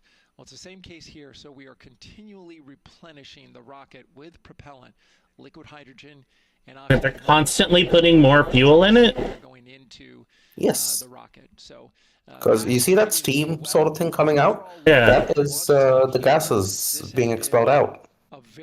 Because it's incredibly cold, yes. It's well insulated, but still not insulated enough to stop it from venting out a fair bit that's evaporating, essentially. Boiling, in fact, yeah, as they said. Oh no, is this where the... Damn, the cost cuts already hit NASA. They got the fart sniffer seats. Excited to see these astronauts getting inside the spacecraft. No! 40 minutes and counting. We open up that window. Believe it or not, there's an improvement on what it used to be. Oh? Thank you, Daryl. Yeah, before you didn't really have much room to move at all. Came too easily. They really wanted to put in a lot of thought. And also, as I said, up till either Apollo, somewhere between Apollo 1 and 3, I think, they were very vividly reminded that if you're stuck on the launch pad for several hours strapped in, when you gotta go, you gotta go. And so from then on, they added a little pouch thingy that they could pee into. Yeah, the first time around, they did not have that. I was gonna say earlier that if you're waiting to go and then you need to go, you just gotta go. You just gotta wet yourself. God damn. Now they have a pouch for it.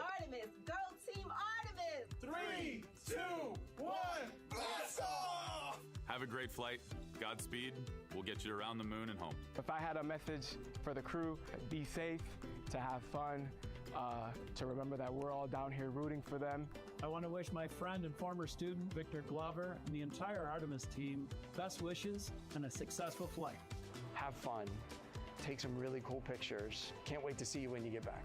From the Earth to Sky team, connecting NASA science to public lands, go Artemis. We will see you in the Pacific, and you can count on us being there. Greetings from NASA Langley's historic gantry facility, where Neil learned to land on the moon and Orion learned how to swim. We are with you all the way to splashdown. Let's go fly. I know it's supposed to be inspirational and all, but it does have like the energy of like underpaid teachers trying to hype up kids in sports. It's NASA. Just remember, these are the same people. Yeah. These are just these are just the most successful version of the same people. Have fun. Don't forget to have fun. That's the most important bit. Whatever happens. Having been to a few conferences, I can tell you that there's definitely the more verbose people who can present things. They are very much in the minority. They're very, very much in the minority. Because even those who are selected to be speakers of those things, some of them you'll be like, so you're the best person for stage talk in your company. Well, I'm glad they're focusing on the talent for the R&D stuff. But what I'm hearing is I can get a job. Yeah, what for NASA? Can I get a job for NASA? I'll let you know where the nearest. I'll let you know where the nearest conference is, and maybe you can go there. And just be all like, "Hi, your spokesperson? Really, really boring." Hey, so just a quick thing. Your message sucks. I'm gonna do a new one. I love everything. I love everything you're doing. I love everything your organization is doing, but your speaker, I literally fell asleep. Hire me instead. Presentation, public speaking, I'm literally a VTuber. Unironically, the reason that the entity that I'm in, let's not wind up accidentally doxing me here, right? Like the entity that I'm in has been quite successful, and the main part of that has been because we go out and talk to people, which apparently not many of them do, not even in a conference. Literally wild. We rock up with like as much of our entity as we can really bring over, practically speaking, and feel like be like, okay, find stuff that's interesting for you guys, and like go there, be interested, have a chat with them, and introduce yourself. Done. It's worked amazingly. That's my worst nightmare. That's literally all you do. Like no, you go up and you talk to people. Not difficult. You just go do the thing, chat. My God. Just make it's not for everyone. Just make the phone call. Just make the phone call, chat. You just push the little like boop boop boop boop boop on your phone and you call, right? There's a countdown and the whole system knows when it needs to ignite. You just show up to them and say like, "Yo, you're cute. What's up? Can I get that number?" They launch and they separate. Exactly. Like here, chat. Watch this. Watch this. Angie, you know you're like really cute. We should like do a date or something sometime. You down? See? Super easy, chat. This is what you do. And then whatever happens, happens. Who redeemed dating advice? No one did. That one's that no one did. That one was for free. Look, and the cutie be blushing in chat. See, I'm telling you, like that's. Side there's something similar, and so they've got What you do? and rotational hand controllers in order to command the rocket in different axes. Yeah.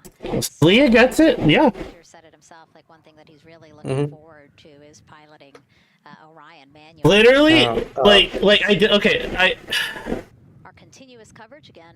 We are. I can't say I don't understand it because I've been there, but like eventually you come to a point that like rejection just doesn't get, and this could be jobs, this could be dating, this could be anything. Eventually you just get to a point where you realize the chances of you being rejected are going to be more than otherwise, but that's just what it is, and like who cares? That it's not like you just oh more screen. The moon board. Moonboard.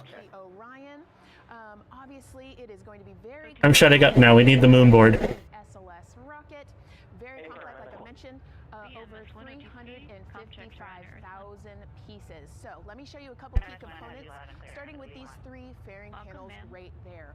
When the rocket blasts off, obviously it is going to get very fast. It's going to get hot and windy. And so we have these three fairing panels in place to help protect our astronauts. I am also going to take you into a little bit closer look and talk about the LAS, or the Launch Abort System. This is the one piece that is going to be in place to protect the astronauts should something happen to go wrong in the first few minutes of launch. They can actually hit those abort motors, and these can activate within milliseconds, basically faster than you can even blink, and that is going to pull the crew and the crew capsule away from any danger. Now, obviously, we hope that those are not needed, and if that is the case, then about 3.5 minutes. These are like the safety features you were talking about. And those fairing panels will actually activate and jettison away. They'll fall away from the rocket because at that point, the crew can actually abort the spacecraft safely by themselves. Now, we've talked a lot about the crew capsule right here. This is where they are going to spend the duration of their flight. We're going to talk a lot Not for more about real that one in though. just a little bit. But for now, let me jump down here to the service module. This is the one, we're going to think of this as the powerhouse for the spacecraft. It's pretty much going to provide them with almost everything that they need for the entire mission. Temperature control, removing the carbon dioxide, providing them with oxygen, so much more. You can also do course corrections and things like that. So super quick breakdown, but as you can see, all of these components together are going to make the spacecraft one that is built not just to fly, but to protect, sustain, and bring those astronauts home. All right, lots more to come, but let's see where we are with the crew. Back over to you, Megan. I love the moon board. Useful information there, and we did Love want it. to point out that you did hear Mhm. over the And PLT, NTD on Ryan Earth 1 for comm check. NTD PLT, I have you loud and clear on OE1. And I Great, humans scare me as well.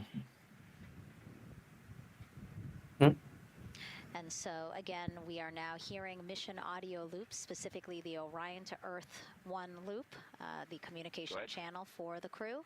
Successful comm checks by both Victor and Christina. Morphin, it looks like you're falling asleep. Yeah. Yeah. Your model looks like he's falling asleep. That's Because wild. Mortem is falling asleep. I am not exactly falling asleep. Hmm? Oh. That's an oddly specific way to say it. Why'd you say it like that? Oh. Are you almost falling asleep? We are privy to some of the I am. procedures that the Sorry, I was asking for a thing of my model posed for something that he's working on for me. So I'm on my phone using VRM Poser to pose my model to get a reference for him. And now look at the clock, 3 hours, 30 Nice, minutes nice. counting until the opening of our 2-hour launch window, and we are pretty good on time. We are as we Hey, are Angie. expecting in terms Just riz them anyway, and if they reject you, it's practice for the next person you want to riz up. Angie, you've already rizzed me up. What are you talking about? You literally have already done the thing. Let's check in with you about mission preparations. Hi, I'm Mortham. I've been rizzed up by you. How are you? Control Houston. OTC copies. And we'll stand by for those con checks.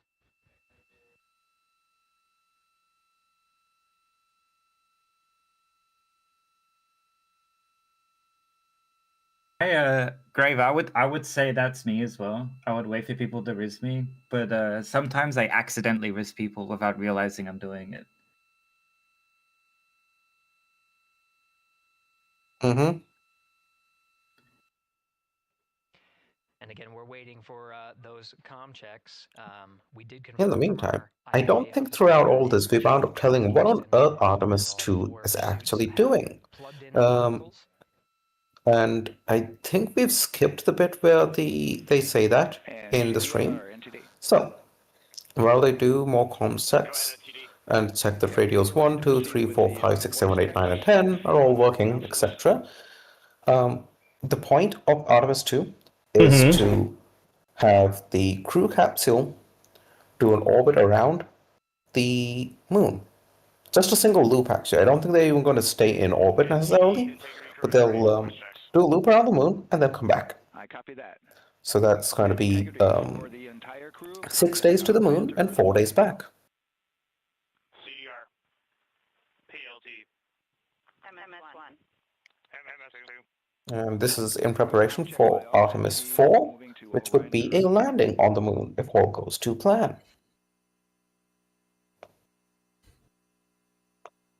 That in turn, and that in turn is part of a general aim to have permanent moon bases set up for in-orbit manufacturing and as a potential easier launch site for further activities in space beyond the Earth's influence. That's cool. Mm-hmm. It's much easier to send manned missions to other parts of the solar system from the moon than it is from Earth. Yeah. It's much easier to send anything to other parts of the solar system from the moon than it is from Earth. Houston on Orion to Earth 1. Voice check for the entire crew. CDR. PLT. MS1. MS2.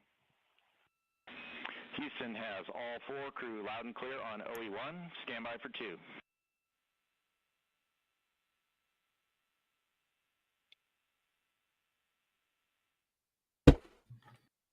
Your official word was broken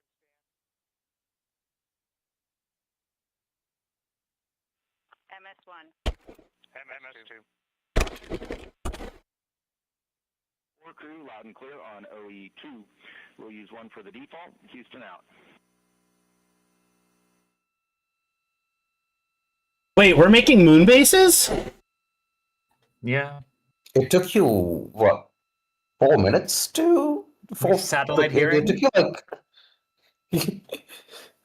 You're listening into our conversation from satellite? Yeah, we're gonna go ahead and. You got more lag than a Mars rover there. Damn. Yeah, moon bases and things have been very significantly discussed, not just as a concept like it has been in the past, but as something that people are genuinely planning to do. This includes several nations, in some cases alliances of nations, and so on. Nothing's set in stone yet because the legalities around it are incredibly gray. The idea of people having a base anywhere in space kind of contradicts almost what is de jure in current space law. But that doesn't make sense. We can't not have space bases if we want to be in space. Like, space law is not meant to be prohibiting people from being in space, but you cannot, per current space law, own anything from space. Like, that is written there. But in that case, how would you have a space base? Like, if you have a space base, then, like... Maritime law applies. If only it was as simple as maritime law applying. If only it was as simple as that. It's just maritime law, but up. I reckon that people originally were going to try and do something like that, but yeah, the current space laws are incredibly outdated, which is part of where the Artemis Accords came into play.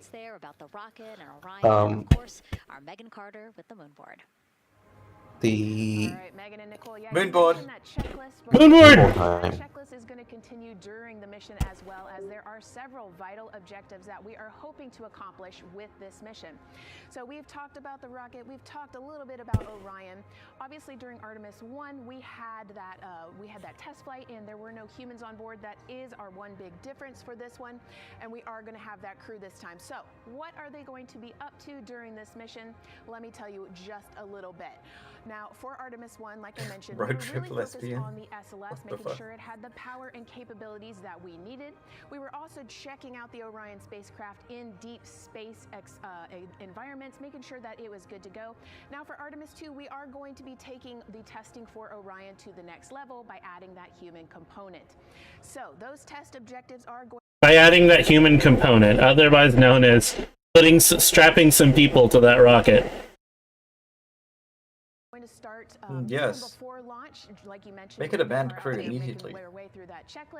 Hey, at least it's not like the first Soviet ones. These are people who volunteered to do it. Called the egress baskets. They're out there in the spacecraft, obviously, and should a situation happen to come up, they are going to have something called the egress baskets. They can rocket strap-on. Oh my god! Zip line them essentially down to the ground within seconds to safety. Another great example of those safety procedures are going to be the LAS, or the Launch Abort System that I mentioned in a completely unrelated note, that is a very pointy rocket. Yeah, definitely unrelated. Just casual observation here for no other reason whatsoever. Also, to answer the question in chat, a road trip lesbian is basically talking. It's a meme about how lesbians will like go on like multi-hour road trips just to go on a date with someone. Oh yeah, it's true. I am not. I may be a cis man, but I definitely am the road trip lesbian. I have many a time driven multiple hours to go on dates with people. Mm-hmm.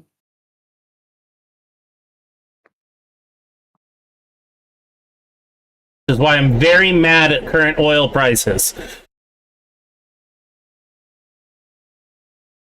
Ren, have a look at the N1 rocket from the Soviet Union. Actually, no, that doesn't have a flared base either. Anyway, that's just a cone, a terrifying cone. Angie, are you saying you're not worth it? Because I think you're worth it.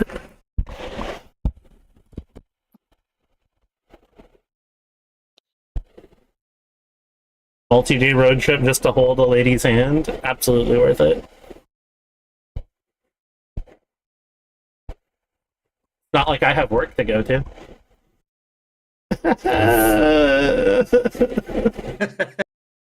You'll get there. You'll get back. We'll get back up. Don't worry. Right, moonboard. Crew and capsule away from any danger within a few minutes of into the launch. Now, those are just a couple quick examples, but our recovery teams have been training extensively, quite a lot, to make sure that they are ready and prepared for any challenging situation that could possibly arise. All right.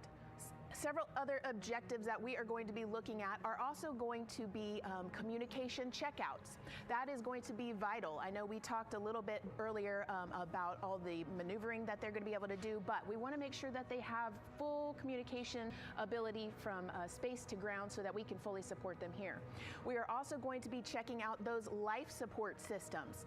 Obviously, we've talked a lot about the service module and what it is going to do for the crew, but we want to make sure that those life support systems are fully functioning, obviously, before we send them farther into deep space. That's going to be critical for them. So on top of being able to maneuver the spacecraft and check everything out, we are also going to be making sure that everything is fully functioning. So as you can see, big part of this mission is to make sure that the spacecraft, the hardware, and all the operations are working and that the data is going to make sense. And speaking of recovery, we are also going to have the opportunity at Splashdown to recover that launch or that flight data, and we're going to be able to take that back, analyze it, and make sure there are if there are any enhancements we need or changes we need to make before our next missions, we'll be able to do so. So lots to do. They're going to stay very busy, obviously. And with that, I will turn it back over to you, Megan. 2 hours, 25 minutes and counting, and the crowd, check it out, continues to grow at our Banana Creek viewing location. They will have a great view of launch, and we will go back now to Leah Martin, who's standing with her next guests. Alright, I'm gonna try to skip up to the next moon board. Okie Oh, wait. To try to solve this issue and work it. Ooh, is that the Blue Angels? I have no idea. We know this thing exists. Jets. Let's go solve this. I think it was the Blue Angels. Yeah, I'm continue to march down the. So we'll continue to get the rocket and the crew ready, but we will. I bet it's the Blue Angels. I don't know what I'd bet.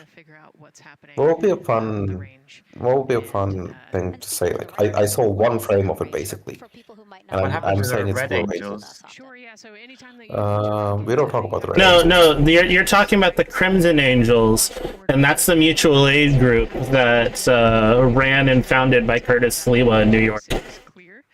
The nicest man you'll never vote for. Yeah, the nicest man I'll never vote for. But oh my god, do I want to go get a pizza with that guy. I want to buy that man a slice. Just a slice? I want to buy that man dinner. Actually, no. It's a New York pizza. Yeah, it's a New York pizza. Yeah, it's a big ass slice. Yeah, it's just a slice. A slice is the size of a regular pizza. Yeah. Yeah. Yeah, because as Daryl said, I mean, it is very important, the flight termination. No, I'm gonna say it. Unpopular opinion. New York style pizza, as I've seen it on TV and in movies, looks kind of ass. Hopefully, again, won't be an issue that they can fix. It doesn't look nice. By, going to the heritage hardware. It looks very impractical to eat. Right, what a great idea. I will admit. So again, under 2 It looks kind of like. From the opening of our 2-hour launch window. I'm sorry for that, chat.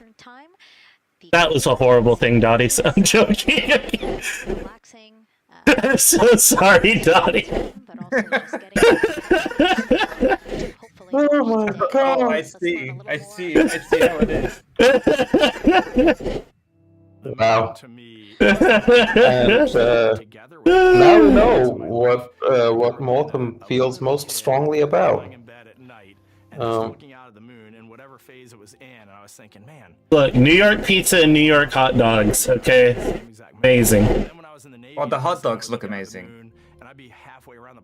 You know, and it's not a good New York hot dog unless that hot dog water has been there for like 5 weeks and gets refilled from the gutters. It look like great hot dogs. They also look like the kind of hot dogs that will leave the same way they go in. Oh, absolutely. Artemis 2 mission around the moon. Oh, no. They look like the kind of hot dogs that'll leave the same hour they go in. That too. What you missed is Morpham kicked me from the call because I said New York pizza doesn't look appetizing. I brought you back. And watch the Blue Angels fly during commencement. I knew it was Blue Angels. For a while, I wanted to join the Air Force, and then I realized Navy flies as well, and they fly from ships in the middle of the ocean, and that was it. Like, I want to fly, but oh, I could fly for the Air Force or the Navy, and I'd fly off a boat in the ocean. Does it sound familiar to you? This sounds like me in an alternate timeline, does it not? Yeah, kinda. It's a magical experience to be out there all by yourself in an aircraft over the Pacific. Just it's free. I should do that. Anybody who accomplishes something that they set their mind out to, there's Not join the Navy. Like, please don't join the armed forces. yeah, I do not intend to join the armed forces.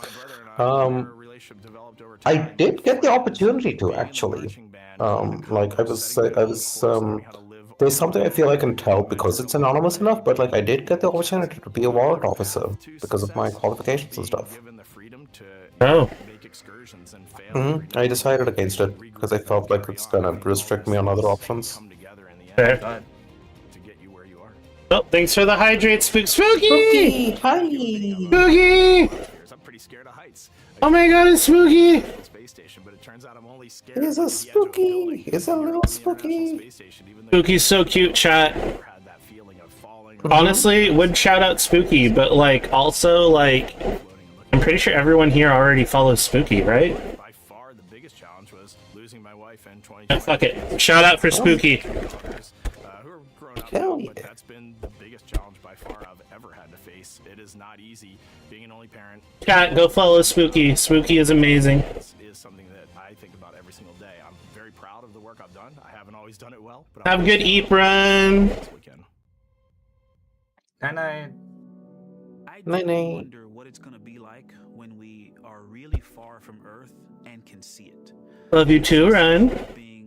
So far away from Yeah, go follow Spooky, chat. Spooky's amazing. And an awesome streamer. Spooky streams are incredibly chaotic and incredibly fun. Oh yeah, they're incredible. Peak streams. Literal professional streamer. When I was in 4th grade, I was 10 years old, and that's when. Yeah, real, Angie, real.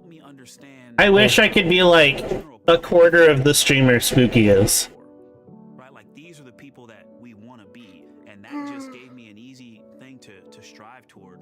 The biggest fear that I've had to overcome in my life is doubting myself. Going to college when no one in my family. So real, Angie. One of my biggest talents. Yo, dude went to Cal Poly. That's where my uncle went. I could play football with those college students that I saw on TV, but my classmates that I saw in the lab and around the University Union, I didn't know if I had what they had. I think addressing that self-doubt was a part of, swinging for the fence and trying to go get an engineering degree, not just go to college, but get an engineering degree and then go do something challenging and technical like flying. Apollo is known for sending humans to the moon. Artemis has an opportunity to continue the Apollo story, but I actually think it's important for this story to stand on its own. Artemis is a new program, and we're trying to do new things. And it's great to compare and contrast. When you look at our spaceship, you can see parts that were designed, built, and integrated in another country. When you look at our crew, you see that our crew is international. There are also men and women. And I just think that you're all Americans and one Canadian. That's not that international. the piloting role More international than it used to be. half or so where I get to fly Yeah, the spacecraft by true. hand. We haven't flown. And the Artemis program actually has many countries in it. Let me see. Because technically everyone in the Artemis Accords is part of the Artemis program, I think? Oh, actually, let me check. Use the word excited because I'm focused. You know, what we do, this is very serious and it's very risky. And we are all intimately familiar with that risk. And so if we go out there and we're successful and we can pass that baton on to Artemis 3, that's something to really be excited about. I tell a story, which is one that my dad told me before the Apollo missions when he was just a very little boy.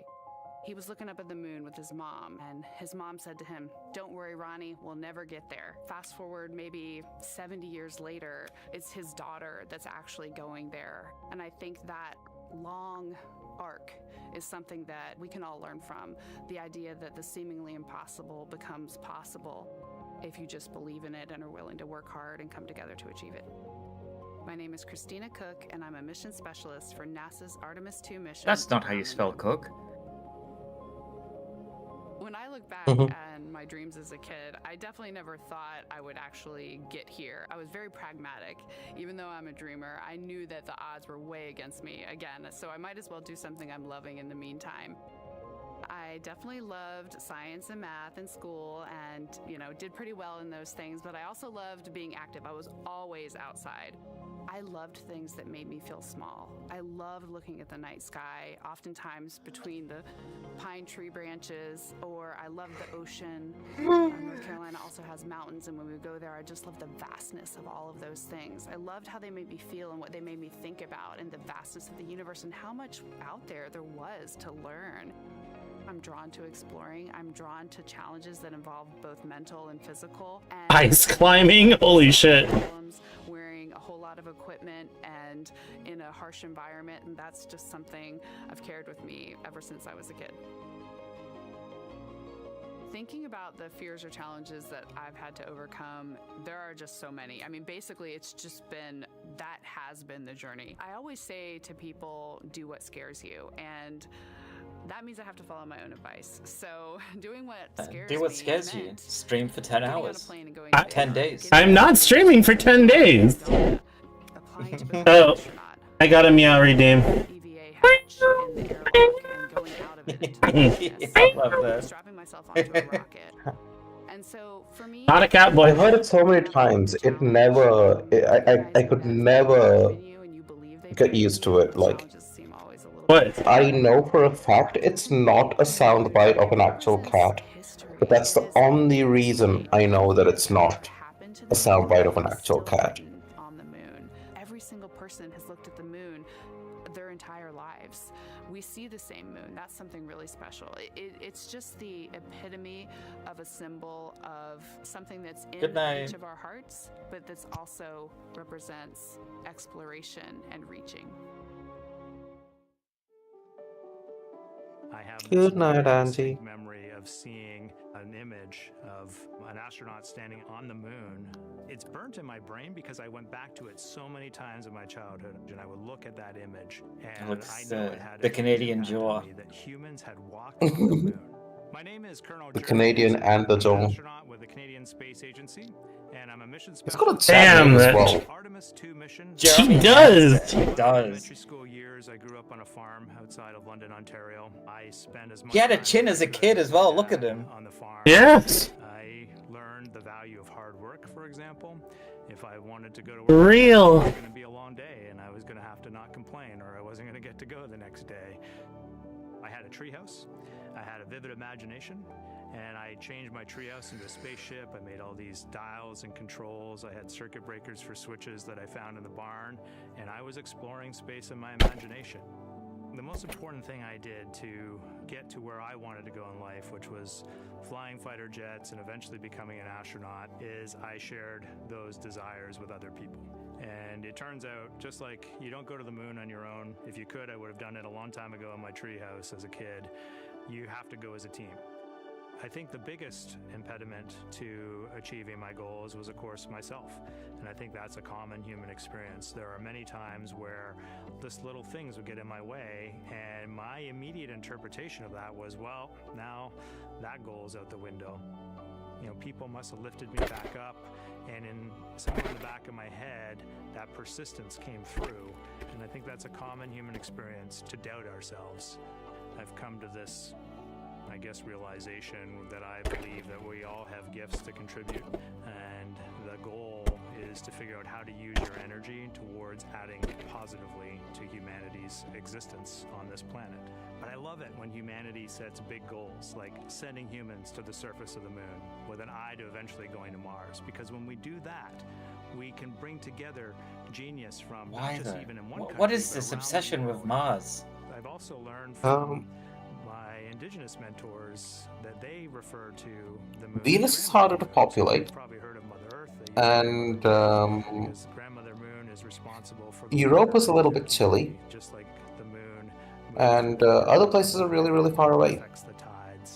Those who are looking at more realistic goals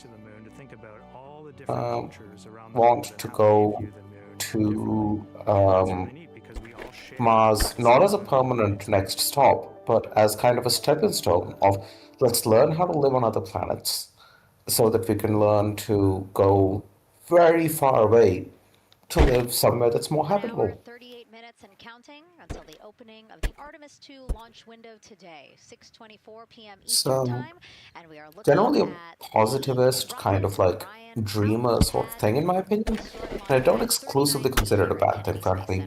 It's good to be optimistic if you can. We can see the clouds. What's optimism? And you can see Hmm? that there's some blue skies What's optimism? on that rocket, which is gross.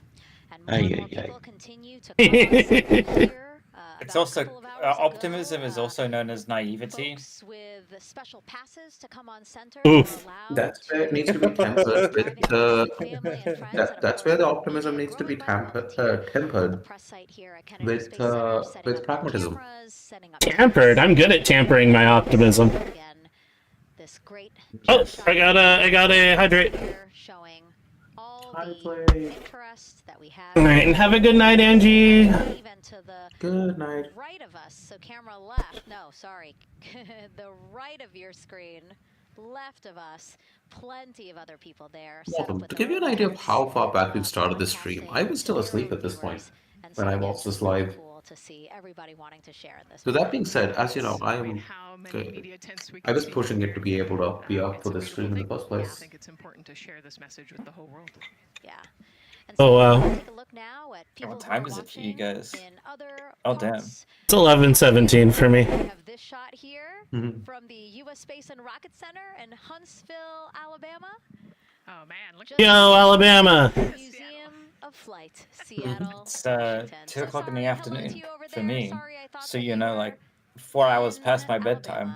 But here you Oof. are from Seattle, Washington. Again, the Museum worth of it. Flight. They must have had a special event to bring I will mute for a little bit. I need to get a little bit of work done now so that I don't have that work needed to be done like when things get even more exciting. Okay. Sorry for keeping y'all up. You work tomorrow, Dottie? No, I'm off for the week. It's why I'm okay staying up. Okay, I was just like, oh no, what have I done? No, I wouldn't have agreed to if I had work. Quite a few artifacts in there as well. Oh, now they know, yeah. Now Okay, that's good at least. too funny. Hey, listen, it's all right. We can sit. We can sit and chill until we wait for the opening of the window. No, there they are. Yeah. Everybody's excited. Wait, double Thank you check. guys for showing us your excitement. I know deep No, down I don't it have was in work. there. It's just that you felt like sitting at the moment, and that's all right. There's a little delay. Yeah, that's all right. It wouldn't be the first time I Thanks walked so without much, having any sleep. to those supporting these watch parties and bringing them to us live here. Actually, our video paths are taking quite a circuitous route to be able to bring those live views in from Seattle as well as Alabama, but we're glad that we can be able to share it with you in the broadcast now. Oh, it's And so why it's are we going to Easter the moon? Easter Why does NASA weekend, want to build a moon base there? so I Here's get Megan public Carter again holiday with our pay. Hell yeah. Hell yeah. Thank you, Megan. Yeah, so we are right around that hour and a half Like mark, Easter hopefully, for Monday. that launch. It's going to be very exciting. So they are going to have a few days to be around the low Earth orbit, and then they'll be heading on to the moon. So yes, let's talk what will be happening. Why are we going to the moon? So obviously this Moonboard. is going to be a landing, as we've discussed. See that bit of the journey? That's when they're going to be further away than anyone has ever been. And this is going to connect us directly to our past. Those Apollo missions did have 6 lunar landings, and the Artemis campaign is looking to build on that past by going back to the moon, staying longer, and then going farther. So how are we going to do that, and why? We have obviously talked a little bit about that lunar South Pole, and we are focused specifically on the far side of the moon for this one for a specific reason. You might have guessed we're going to be looking for some resources, especially, and that's going to be water or water ice. That is going to be giving us some really critical pieces for future missions. And as you can see here, we have identified 9 potential landing zones. So this is going to be a critical objective for our crew. Depending on when This must be where they're planning on landing the people. be visible, but we do have these 9 landing zones right here around the Shackleton Yep. crater. And as you can see here, a lot of that area is deep and dark, and that is where we are going to be looking for that water ice, because that is obviously going to give us not just water. It'll be shielded from radiation down in those craters as well. Actually be converted Whoa. into our propellant potentially, that hydrogen and oxygen. So that is going to make the moon a So critical so place what where I'm hearing is not only will it be a moon base, but a moon base underground. if you have your tent and your Whoa. camping stove and all your gear, How do you launch in a rockets crate, in the most moon? likely. Posture check. try everything out. You're going to test things out a little bit closer to home before you go out. You'll launch bring the rockets. components. And that kind of goes for Yeah. us as well. So You would launch them moon the is same going way to you be launch them from critical Earth. for us They in just the would future require a lot steps less towards fuel. our lunar landing, Mhm. Whoa. and also for going farther on to Mars in the A lot future. less It's fuel, gonna set us like up for that nothing deep in space comparison. exploration, and we can't Mhm. wait to see Whoa. what they see once they get to that flyby. But for now, we are, like I said, getting closer. So I'm going to turn it back over to you, Megan. So because it would require less fuel to launch, you could put more fuel on it to Go you'll faster. be able to send the rocket further and faster for less. Yes, yeah, we're Oh. going back. We're going to scout it out, and then on the future Artemis missions, we're going to put. How do you get the rocket to the moon? In over half a century. In But we're going to pieces. stay, and we're going to Whoa. stay Yeah. on the moon, and we're going to, you know, as Megan talked about the water ice. Moon elevator? Hopefully in the future they will build it from resources extracted on the moon itself. Moon elevator? A space elevator is an option. We need a material strong enough to keep it in place. Like, it needs to be very, very, very strong, and we do not yet have that material. The cable. The cable Yeah. is the problem. Mhm. Space elevator. Yeah. There's like carbon nanotubes. How long of an elevator ride would that be? And so this is a visual cue for us. Potentially not that long, because we'll probably do a constant acceleration for quite a while and then a constant deceleration.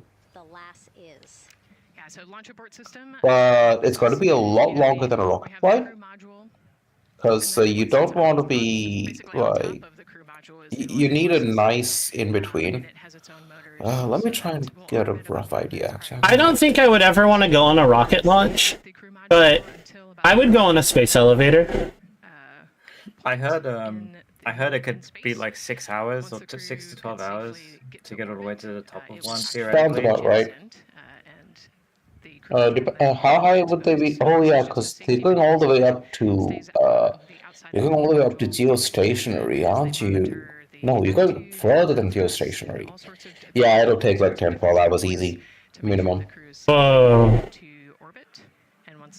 Did I take a nap on the space elevator? Yes. In fact, it'll probably be recommended. If it's constantly accelerating, you won't be able to stand up. So taking a nap would be the only thing. And especially because that crew access arm will move away from the capsule and the. It'll probably go at about the speed of an airliner in the atmosphere, and then it'll accelerate further when it's in space. side of your screen. So I take a nap. Inside the crew module, providing Yes. breathable air to the crew. Or, you know, look at the view. Unless you're afraid of heights, of course, in which case definitely take a nap. Getting ready to close the second hatch that has been removed and is out of the way. Space elevator might be a little bit claustrophobic. Can continue to do their work. Yeah, that's it. Wait, would it be small? Some cooling air and some breathing air to the Might not be actually. Like, since the cave was the main limiting factor, like, beyond that, like, you can make things pretty big. I would imagine you'd want to. I'd imagine the heaviest thing. Because I'd imagine you would want to be able to put a lot of people on the space elevator. I think you like. It would need you would want it to be pretty big too. To put the rockets on it.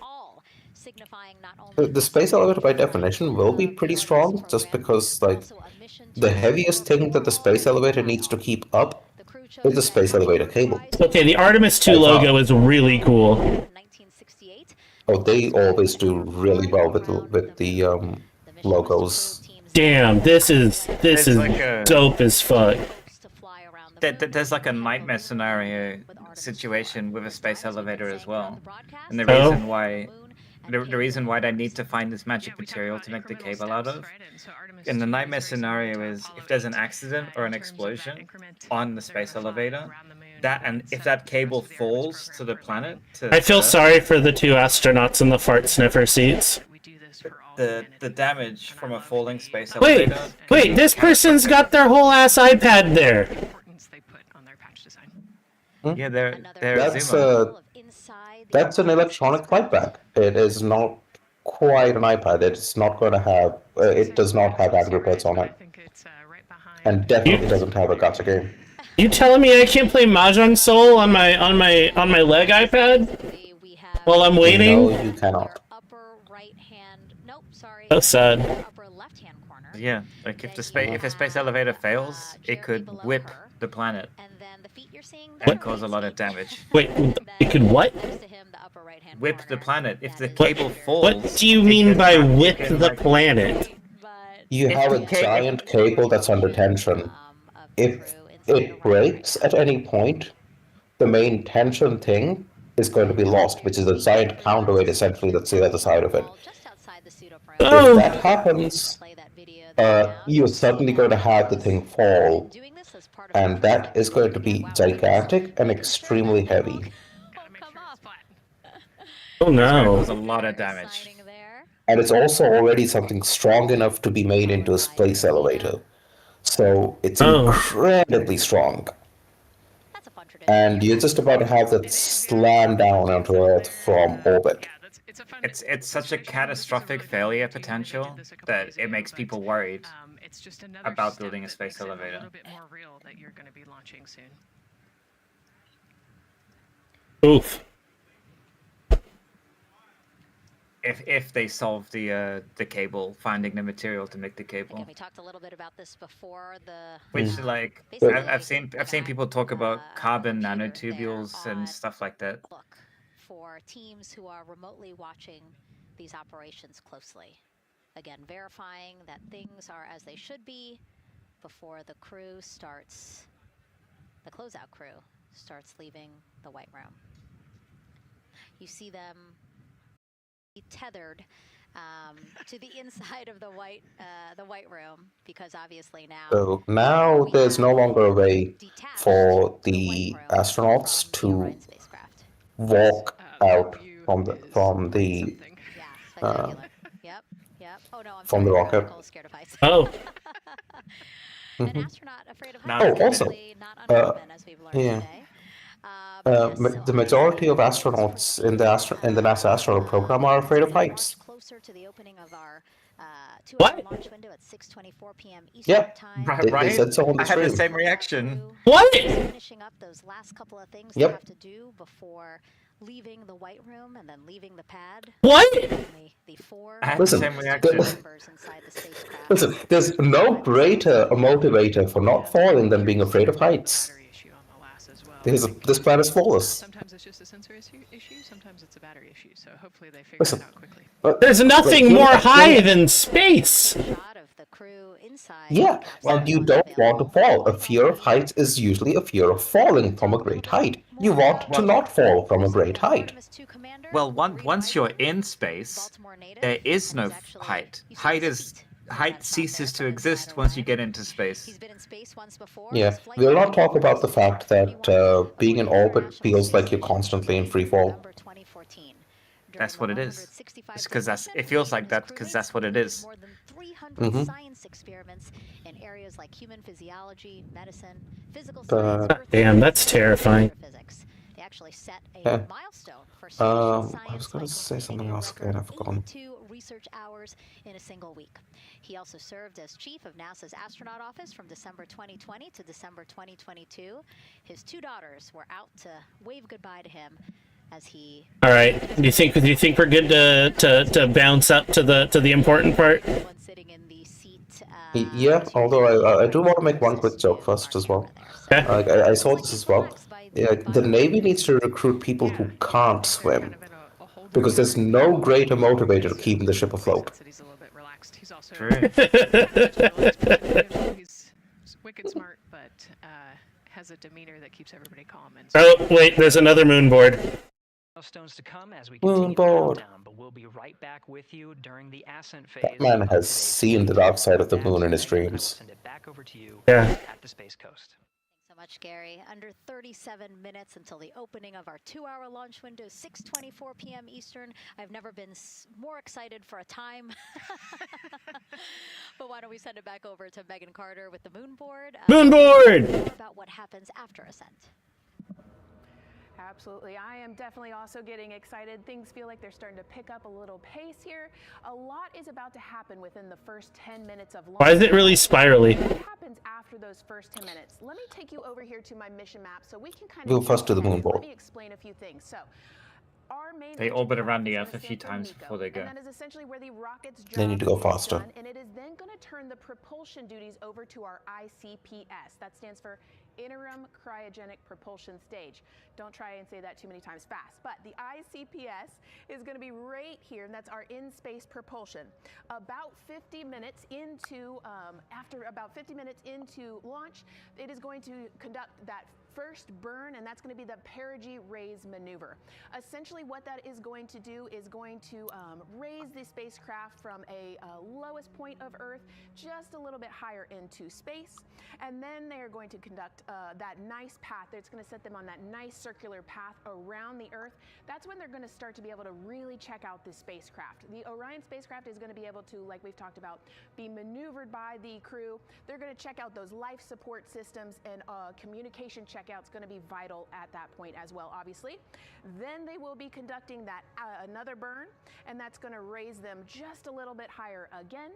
And then they will, it'll be about time for the ICPS to separate, and they will start another lap around the Earth as well.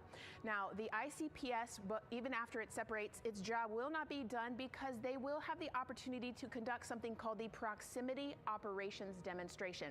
And this is going to be really important for our future lunar missions because the ICPS actually has a target on it, and the crew is going to have the opportunity to manually maneuver these spacecraft like we've mentioned and practice those docking maneuvers. Now, obviously, they will not be docking for this mission, but that is, again, going to be critical for those lunar missions in the future. Now, Wait, docking? What? Docking. Lol. Yeah, okay, yeah, haha. But what the hell are they talking about? Docking mission? What? So when you're doing the lunar lander explain. missions, yeah. When they're doing the lunar lander missions, what you have is a orbiter module and a lander module. Same as which was in the Apollo program. This is just the way that makes the most sense for this. You want to have something as light as possible to be coming in for the lander, because you're not spending 10 days on the moon. You're spending 10 days in space, of which maybe a day or two is on the moon, or something like that. So you don't need as much stuff. Why bother bringing all of that stuff down and then back up when every single gram of material that you take is so difficult to put up there in the first place, right? I think for every gram that you put up into space, you need something like 20 grams of fuel, right? So it's pretty pricey to get anything up there. So what you wind up doing is, if you got for the full moon mission, you would send the capsule up, which will have an orbiter module and a lander module as well. The orbiter module and the lander module combined will orbit the moon. The lander will then detach from the moon, from the full set of these, and come in for the landing. They do what they want to do, plant their flags, do whatever they want to do at the dark side of the moon. Whatever happens on the moon stays on the moon for now, till we get more launches done. And then you go back up, and you kind of maybe want to, be back with everyone else and with the provisions needed for you to come back to Earth. So you have to dock again with the orbiter. Dock with the orbiter, and then the full set will go back. And depending on how they prepared everything, they may or may not then have both of those re-enter and survive the re-entry. It might just be that the orbiter or just the lander will be the re-entry module separate to that. I see. Yeah. Has separated and they've Also, just a yes or no as to not dox you. Is the country you're in part of the Artemis Accord? No? Damn. Sorry to hear that. It's a geopolitical thing. Oh, I'm sure. If you have a look at the list of countries, there are 61 countries that have signed the Artemis Accords. It's pretty complicated, and something that I can probably talk about in another time, because that is hours of explanation, and it gets more about geopolitics and space law than it is about space launches. Okay. Another time then. The Artemis program itself is probably one of the smaller parts of the Artemis Accords. Okay. Yo, Australia signed. And I know we Yep. have talked a little bit about why this could be a record-breaking flyby and journey to the moon. And with that, I'm going to turn it back. So did Saudi Arabia? Yeah. Yeah, she's talking about the distance record set by the Apollo 13 astronauts in 1970. They were 248,655 miles away from Earth, and this Artemis 2 crew might surpass that on flight day 6 when they fly around the moon by more than 4,000 miles. Yeah, it's a long ways. It's tough to fathom 250,000 miles from Earth, right? I mean, space, the space station is only 250 miles, and so we're going, I don't want to do the public math, but we're going much further than that. But it's important, right? Because we want to get back to the moon. We want to see the surface. We want to see the far side of the moon. And the way we do that is by breaking distance records. Yeah, and the exact distance record depends on exactly when they launched, like the time, the day. So we'll learn more as we go into this. Yes, sir, that's correct. It is 1/10 hertz. Go back a little bit. Yeah, so from our today. Yeah, that should be good enough, I think. Oh no, that's a bit too much. Let's go forward like 9 minutes or so from that. Tracking an issue with the launch abort system battery. They appear to have cleared that issue. So we are Roughly. Yeah, it doesn't have to be exact. Like just They had to pause the launch because there was an issue with a battery or something. Yep. primary loop isolation. A battery showed up and said, "According to my temperature sensor, I have currently melted." Now, nothing had melted or burnt, but they still needed to check that, see what was going on, and make sure things were perfectly safe. And that's complete. All right, and for all personnel, we got a little bit more work. It's so hard to scrub through a 10-hour stream, isn't it? From getting to T-10. Yeah. But we've canceled the resume time there, and then we'll pick it up after we get through all of our work and anything else. A very interesting thing about the resume times and things. Ad break starting soon. No. Actually, now might be the best time for the ad break. This is a perfect time for an ad break, actually. Very quickly though, resume times they can start and stop the launch almost right up till ignition itself. at stable points. Though at a certain point, if they do stop the countdown, they have to go back to the 10-second mark, sorry, 10-minute mark, to recharge batteries and stuff. I have an LCC violation of O-CT-004, S-band transponder anomaly. This was a transient LCC violation, so transponder 1 had a demodulated SNR estimate that went down to 2 dBm when it should have been between 10 and 13. It is now back up to 12, but we did lose that for just a moment.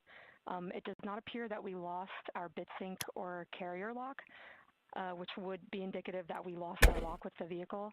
So at this point, recommendation would still be go. However, we do have a pre-planned contingency procedure if we want to look at that. But again, this is transient, so we're back in a nominal range. All right, let's see, LPE NTD. Yeah, we're not seeing that hit, so I guess the question for COSC, was that less than 3 samples? Was that below our persistence?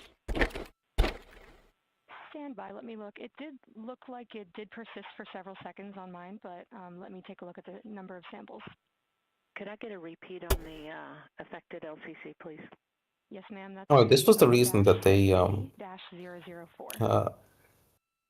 this was the reason for the stop of the countdown. The transponder for a few seconds seemed to have a much lower for a little bit of time had a lower lower signal strength than was anticipated, and that they just wanted to double check and see whether that was a transient issue, so something that just happened once, whether it was a one-off, or maybe they needed to be a little bit more cautious. So yeah. In this case, it was just one single sample that it was lower. 5 seconds. So I would love to ask KUS and see if they also lost lock with the vehicle for any extended amount of period. So they're just making sure that all the control stuff and everything is working as required. Because this stream is still going. Yeah, like I said, 10-day stream. Well, I'm glad they're doing it, because I'm not. Sir, that's correct. It is 110. 10-day stream, 10-day stream, 10-day stream. So from our perspective, Welcome back, Leah. Seconds up to 3 samples based on the 110 hertz. This is not an LCC violation, I believe. Yes, sir. I would Hello, welcome. Copy that. Welcome back, Grave. US on 232, I don't think they have 212 access. We're trying to verify, but it sounds like they have a loss of lock as well. Maverick is finishing. Seconds. I get to scrub forward. And I guess for both Hey, US and COSC, do we have a look now? and figure out where to scrub forward to. We did have a temporary loss there within the allowable, and per the requirement, let's go. And this is Houston Flight. We have lock and we have good telemetry here. I think here is right about before. And KUS is reported to they have good lock now. Oh no! To pressurize to flight levels because that hydrogen is naturally boiling inside the tank. All right, we're at 5 minutes till. Yep, that's fine. So at this point, if they need to stop the countdown, they'll need to reset back to 10 minutes. They're also having to make sure that so they only get down below this time when T-0 would not be at a time that And CDR, do you copy? so they make sure that there's not any traffic in the way. That means make sure there's no other satellites in the way of the launch window. They just checked that the let's get out of here real quick rocket is ready and available. So let's get out of here real quick rocket. It is the launch abort system. It's a rocket that's attached just to the crew capsule that'll detach the crew capsule from the rest of the rocket if things go really bad really quick. They showed us on the moon board earlier. Oh, the zipline thing. Yeah. It will launch them away from the rest of the exploding rocket at like lightning speed. Yes, that's for, yeah. in case of rapid unscheduled disassembly. Rapid unscheduled disassembly. That's a phrase. Okay. It is actually used in papers, by the way.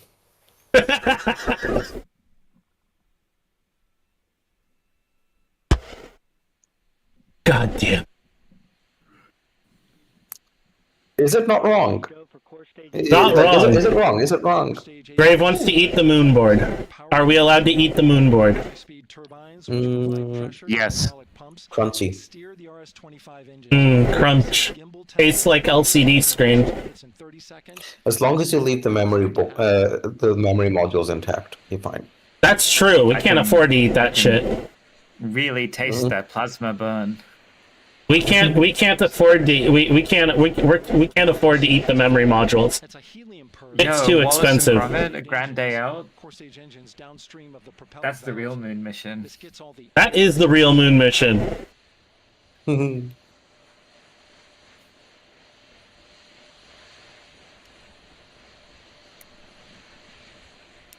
Also, while you said that there's a hard sniffer seats, don't forget that they're in a fully sealed, essentially, in a fully sealed spacesuit. If they fart, they're just gonna Dutch oven themselves. Oh no! Oh no! Yeah, but everyone likes their own aroma, so. No, not true. Not true at all. Don't worry. There is an option. One of the meal options that they have is beans. Why? Why? Also, they never. Also, we must have missed it by skipping. But how do they eat? They have a reheat. They have food sachets. They have more or less the same menu as the International Space Station has. Okay, but how do they eat hot food on this? There is a little suitcase-like thing that reheats food for them. You strap the food packets into that, close the suitcase, wait some time, and you get your warm food, and you squeeze it out and eat it. That's amazing. Magic suitcase. Magic cooking suitcase. Space grill. How do I get a space grill? How do I get a magic suitcase? It's probably not that complicated. I want a suitcase food reheater. You just gotta get a space grill. You gotta rizz up the female astronauts. Why not the male astronauts? Because they're not grills. Hey yo! Yet. Yet. Look. Yo, space launch. Yeah! Welcome in, Noodle Nugget. Yeah, I was... It's a fairly delayed space launch, but yeah. Yeah, I wanted to watch this live, but I was having dinner with my family for my mom's birthday. So we're watching it not live. Yeah, I watched this live, so I'm rewatching it, and slacking off on work, technically. Yeah. That's fine. Not really. Me and Kapok, we watched it live. Hell yeah, I was eating chicken wings. Chicken wings. 30 T minus. Mom's birthday, minutes from hours, two more important. No, chicken wings though. At this point, the chicken rocket wings is doing all the launch sequence. Here we go. An interesting thing is that the only thing the pilot does. I'll explain after the launch. 10, 9, 8, 7, RS-25 engines lit. 4, 3, 2, 1. Booster ignition. And liftoff. The crew of Artemis 2 now bound for the moon. Humanity's next great voyage begins. Good roll pitch. Roger, roll pitch. Houston, now control. Is this what it's like for you on the toilet, Morpho? Without the liftoff. Sorry, I had to do it. I had to make the joke. Still don't know why they call it a a restroom when I fight for my life in there, but oh my god. This is so cool. Mm-hmm. 3 miles in altitude, traveling more than 1,200 miles per hour. You kind of like lose perspective on it, seeing it from so far away. But that is moving That's already 3 miles up. so imaginably fast. Like, you can't even fathom how fast that thing is moving. It's wild how fast everything is in space, really. Mission elapsed time, passing 1 minute, approaching max Q. On, Ponce de Leon. Stan, we have you loud and clear on Ponce de Leon. Have you the same? So when are the detaches? So there's only so we're going to see a detach fairly soon, because the solid rocket boosters don't stay on for too long. Wait, do they just drop? Yeah. Yeah, you see them. I remember seeing them drop. Where do they land? They The float water? down on parachutes. That's cool. 1 minute 50 seconds of mission elapsed time. Standing by for main engine throttle down to 85%. Ahead of solid rocket booster separation expected at the 2 minute 9 second mark. 2 minute? They 9 burn. seconds. They burn that shit in 2 minutes. Yep. The solid rocket booster, by the way, is almost entirely fuel. There we go. There they go. Yeah, America, for real. America and a Canada. What is that? That is the rocket itself. Oh. Continuing onwards. So that's were those the boosters? I thought that was still the main rocket. The boosters are falling away. Yeah. So like 30 seconds and it's already that high. That's kind of mind-bogglingly insane. Yeah. Imagine living around this place. That must be loud as fuck. Considering how high up it goes and how quickly, it's not going to be loud for long. Like, look at that. I see shit like this and I'm like... What's that? What just happened?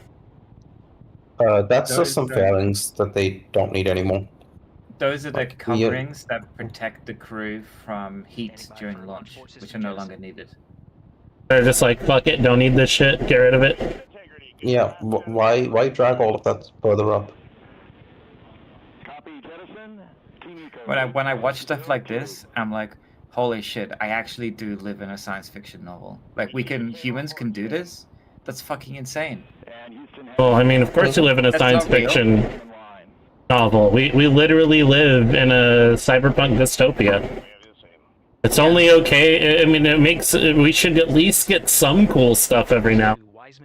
They're gonna give us the rest of the bullshit.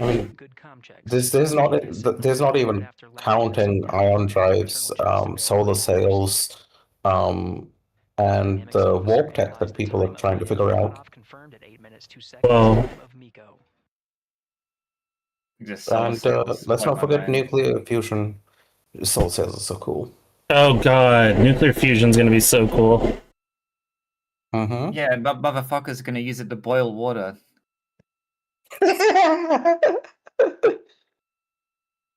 I mean, yeah. Only humans could build a miniature sun and use it to boil water. Yeah. You know, real. What they needed. Someone in the UK needs to do some. If when the UK makes a commercial one, they need to make sure that the first thing that they do is just make a cup of tea with it. Nuclear tea. I mean, they already use what is it in the UK? Like 200 something volts or some shit? 240 volts is normal. You guys actually also use 240 volts. You just split it at the house. Yeah, but to boil water? No. Yes. What do you guys do? to the Artemis 2 Half that. 6.3 good main engines are all that's No. to a nominal main engine cutoff Okay, target. more than. So at this time we're seeing 4 Can I good tell you engines something control Houston. that a lot of people don't know in the US? 65 miles What? altitude, 330 miles You, downrange. actually, how many volts is the power that's coming into your home?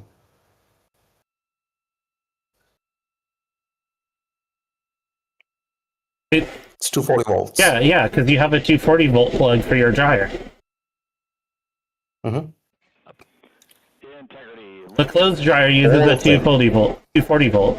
Yeah, it's only at the circuit breaker that it's split up to 120. Yeah. Because that's all you guys have need. 240 volt power.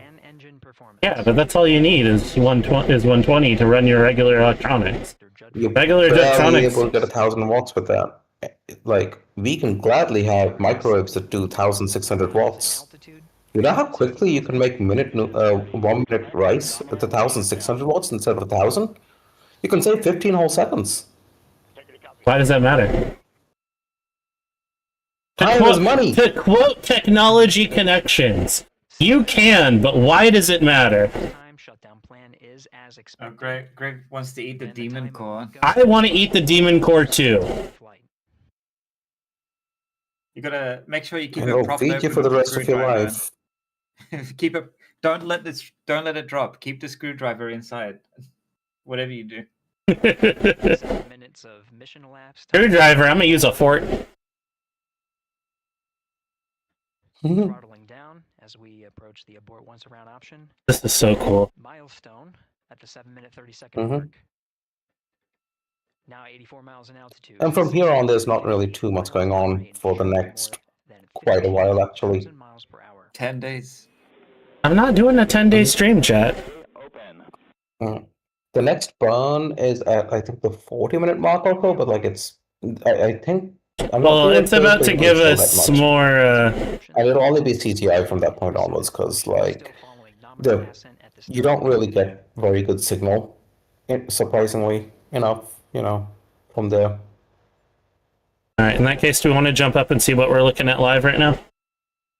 Yeah, let's see what they're up to right now. We are live, chat. Oh, everything's still a go. Let's see here. Target mad. Yo, that guy is quad monitoring. They all have quad monitors. No, these. That guy's got 5. No. Look at the guy at the center. Look at the guy at the center. Yeah, he's got 5. Yeah. And a laptop.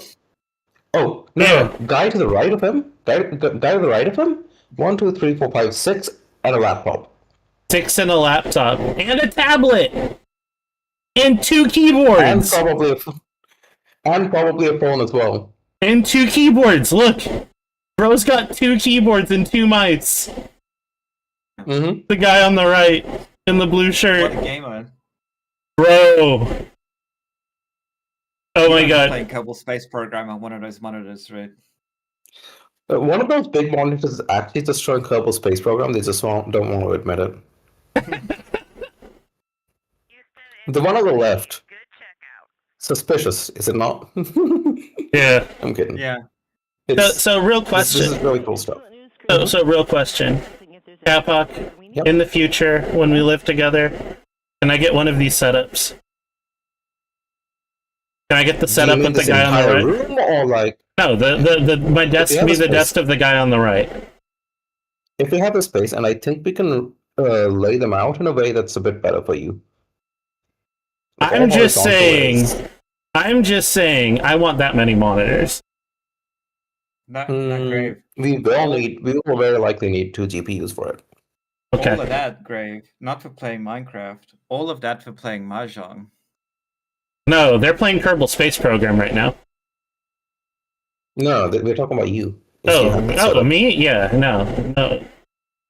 Mahjong, yeah. Multi-screen Mahjong. Now, what are you talking about? Frames a second. No, you have Mahjong in the center screen, and the rest is DMs. Fortnite? No, let's be real. If I needed that many screens, it's because of DMs. Imagine how well I can multitask my DMs with that many screens.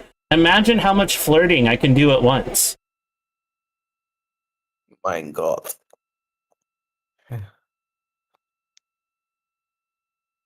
Am I wrong? Am I wrong? No. No, you are not. I just What? realized something. But if I had that many Someone should screens, have I would sent be. this to you a while ago. What? Hang on.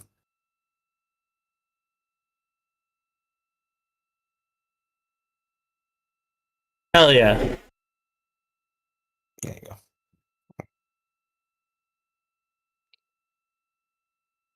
So they're doing one more loop, which I'm guessing will be done significantly later today. And that'll be the final one before they finally head towards the moon. Oh, damn. So they've been looping. Mm-hmm. They like building speed. Yep. As you heard, NASA They're not on astronaut telemetry Christina up, do Cook you? called down to the ground. She had a second good checkout of the toilet, and teams here are discussing whether they want to pursue any further steps. Toilet works, guys. Let's go! The toilet works! Mm-hmm. Wait a sec. Dude on the bottom right, is he snacking? What, you want them to pass the whole time? I'm trying to see what he's snacking on. Come on, move so we can see. What do we got? What do we got? Food.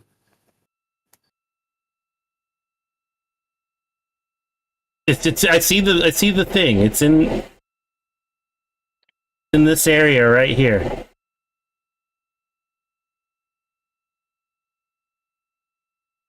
One stick of DDR5 RAM. Look, do you know for the price of 2 sticks of DDR RAM, you too could build this entire setup 2 years ago?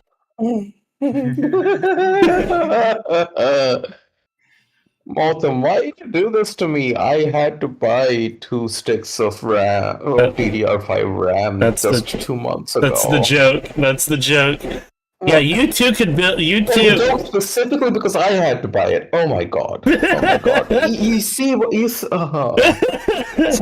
This is the setup you could have had. Had AI not boosted RAM prices insane. You could have had this whole room for the cost of 2 sticks of RAM.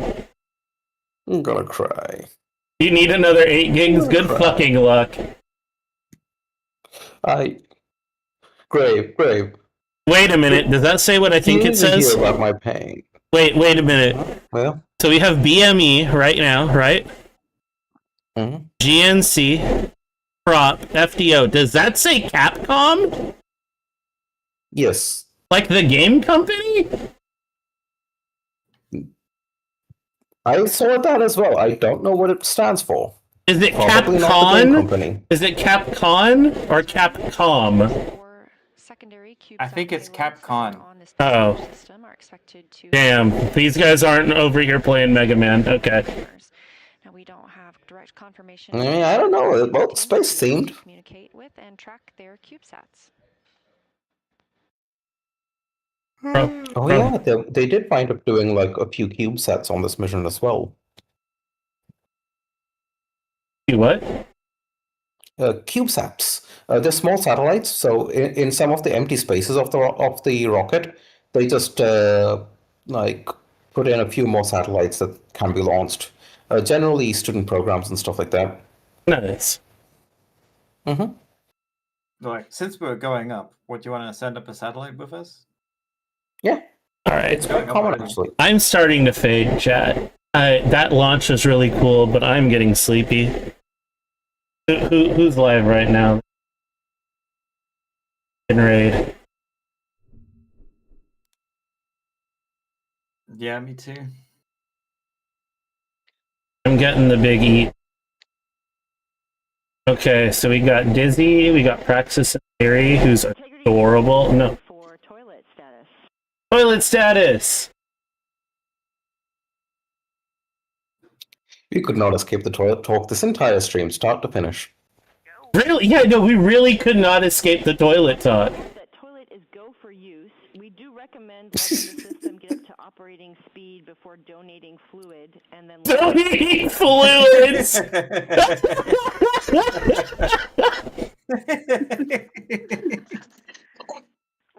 cheers all around, and we will do that. Regarding the same, we have one CCU that will need to be emptied. Or donating fluid. we thought you might, so we went ahead and warmed up the heater, so you're good to empty the CCU at your convenience. We copy all. Thank you. And correction, we actually want you to hold off for now on the CCU emptying for potential GNC impact. So we'll let you know when we're ready for that. I think we're gonna raid Praxis in theory. They're playing Pete. Or she's playing Pete. She's really cute, chat. The toilet issues have been resolved. I don't know if I have. The toilet as normal. I don't know if I've seen Praxis in Theory, so I'm looking forward to this. Yeah. I might head off fairly soon afterwards, though. That's fair. Yeah. Alright, I need to let's- work and I also need to sleep, which is a fun combination. That is a fun. Alright, so we're gonna switch to here. Chat, that was a lot of fun. I want to do more of these. I might pop on randomly. Just to chat space stuff if we've got time another day.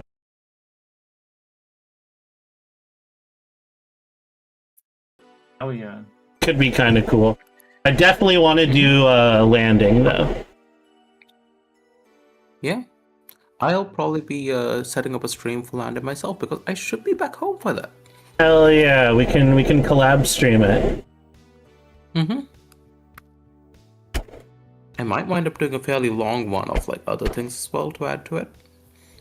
Well, I'll join in at some point. Mm-hmm. Yeah, but the re-entry itself would be fun. Yeah. I'm just double checking whether I've got the dates right. Because it's either a perfect day for me or a horrendous day for me. I'm not sure. It's landing is...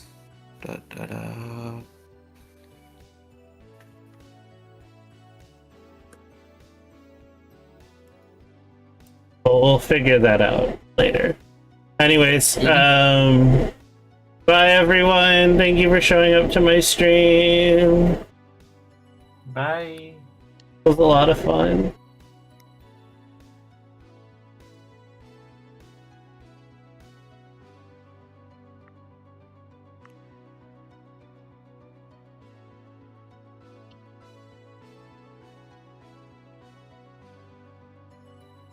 Oh, yeah. I would have got you with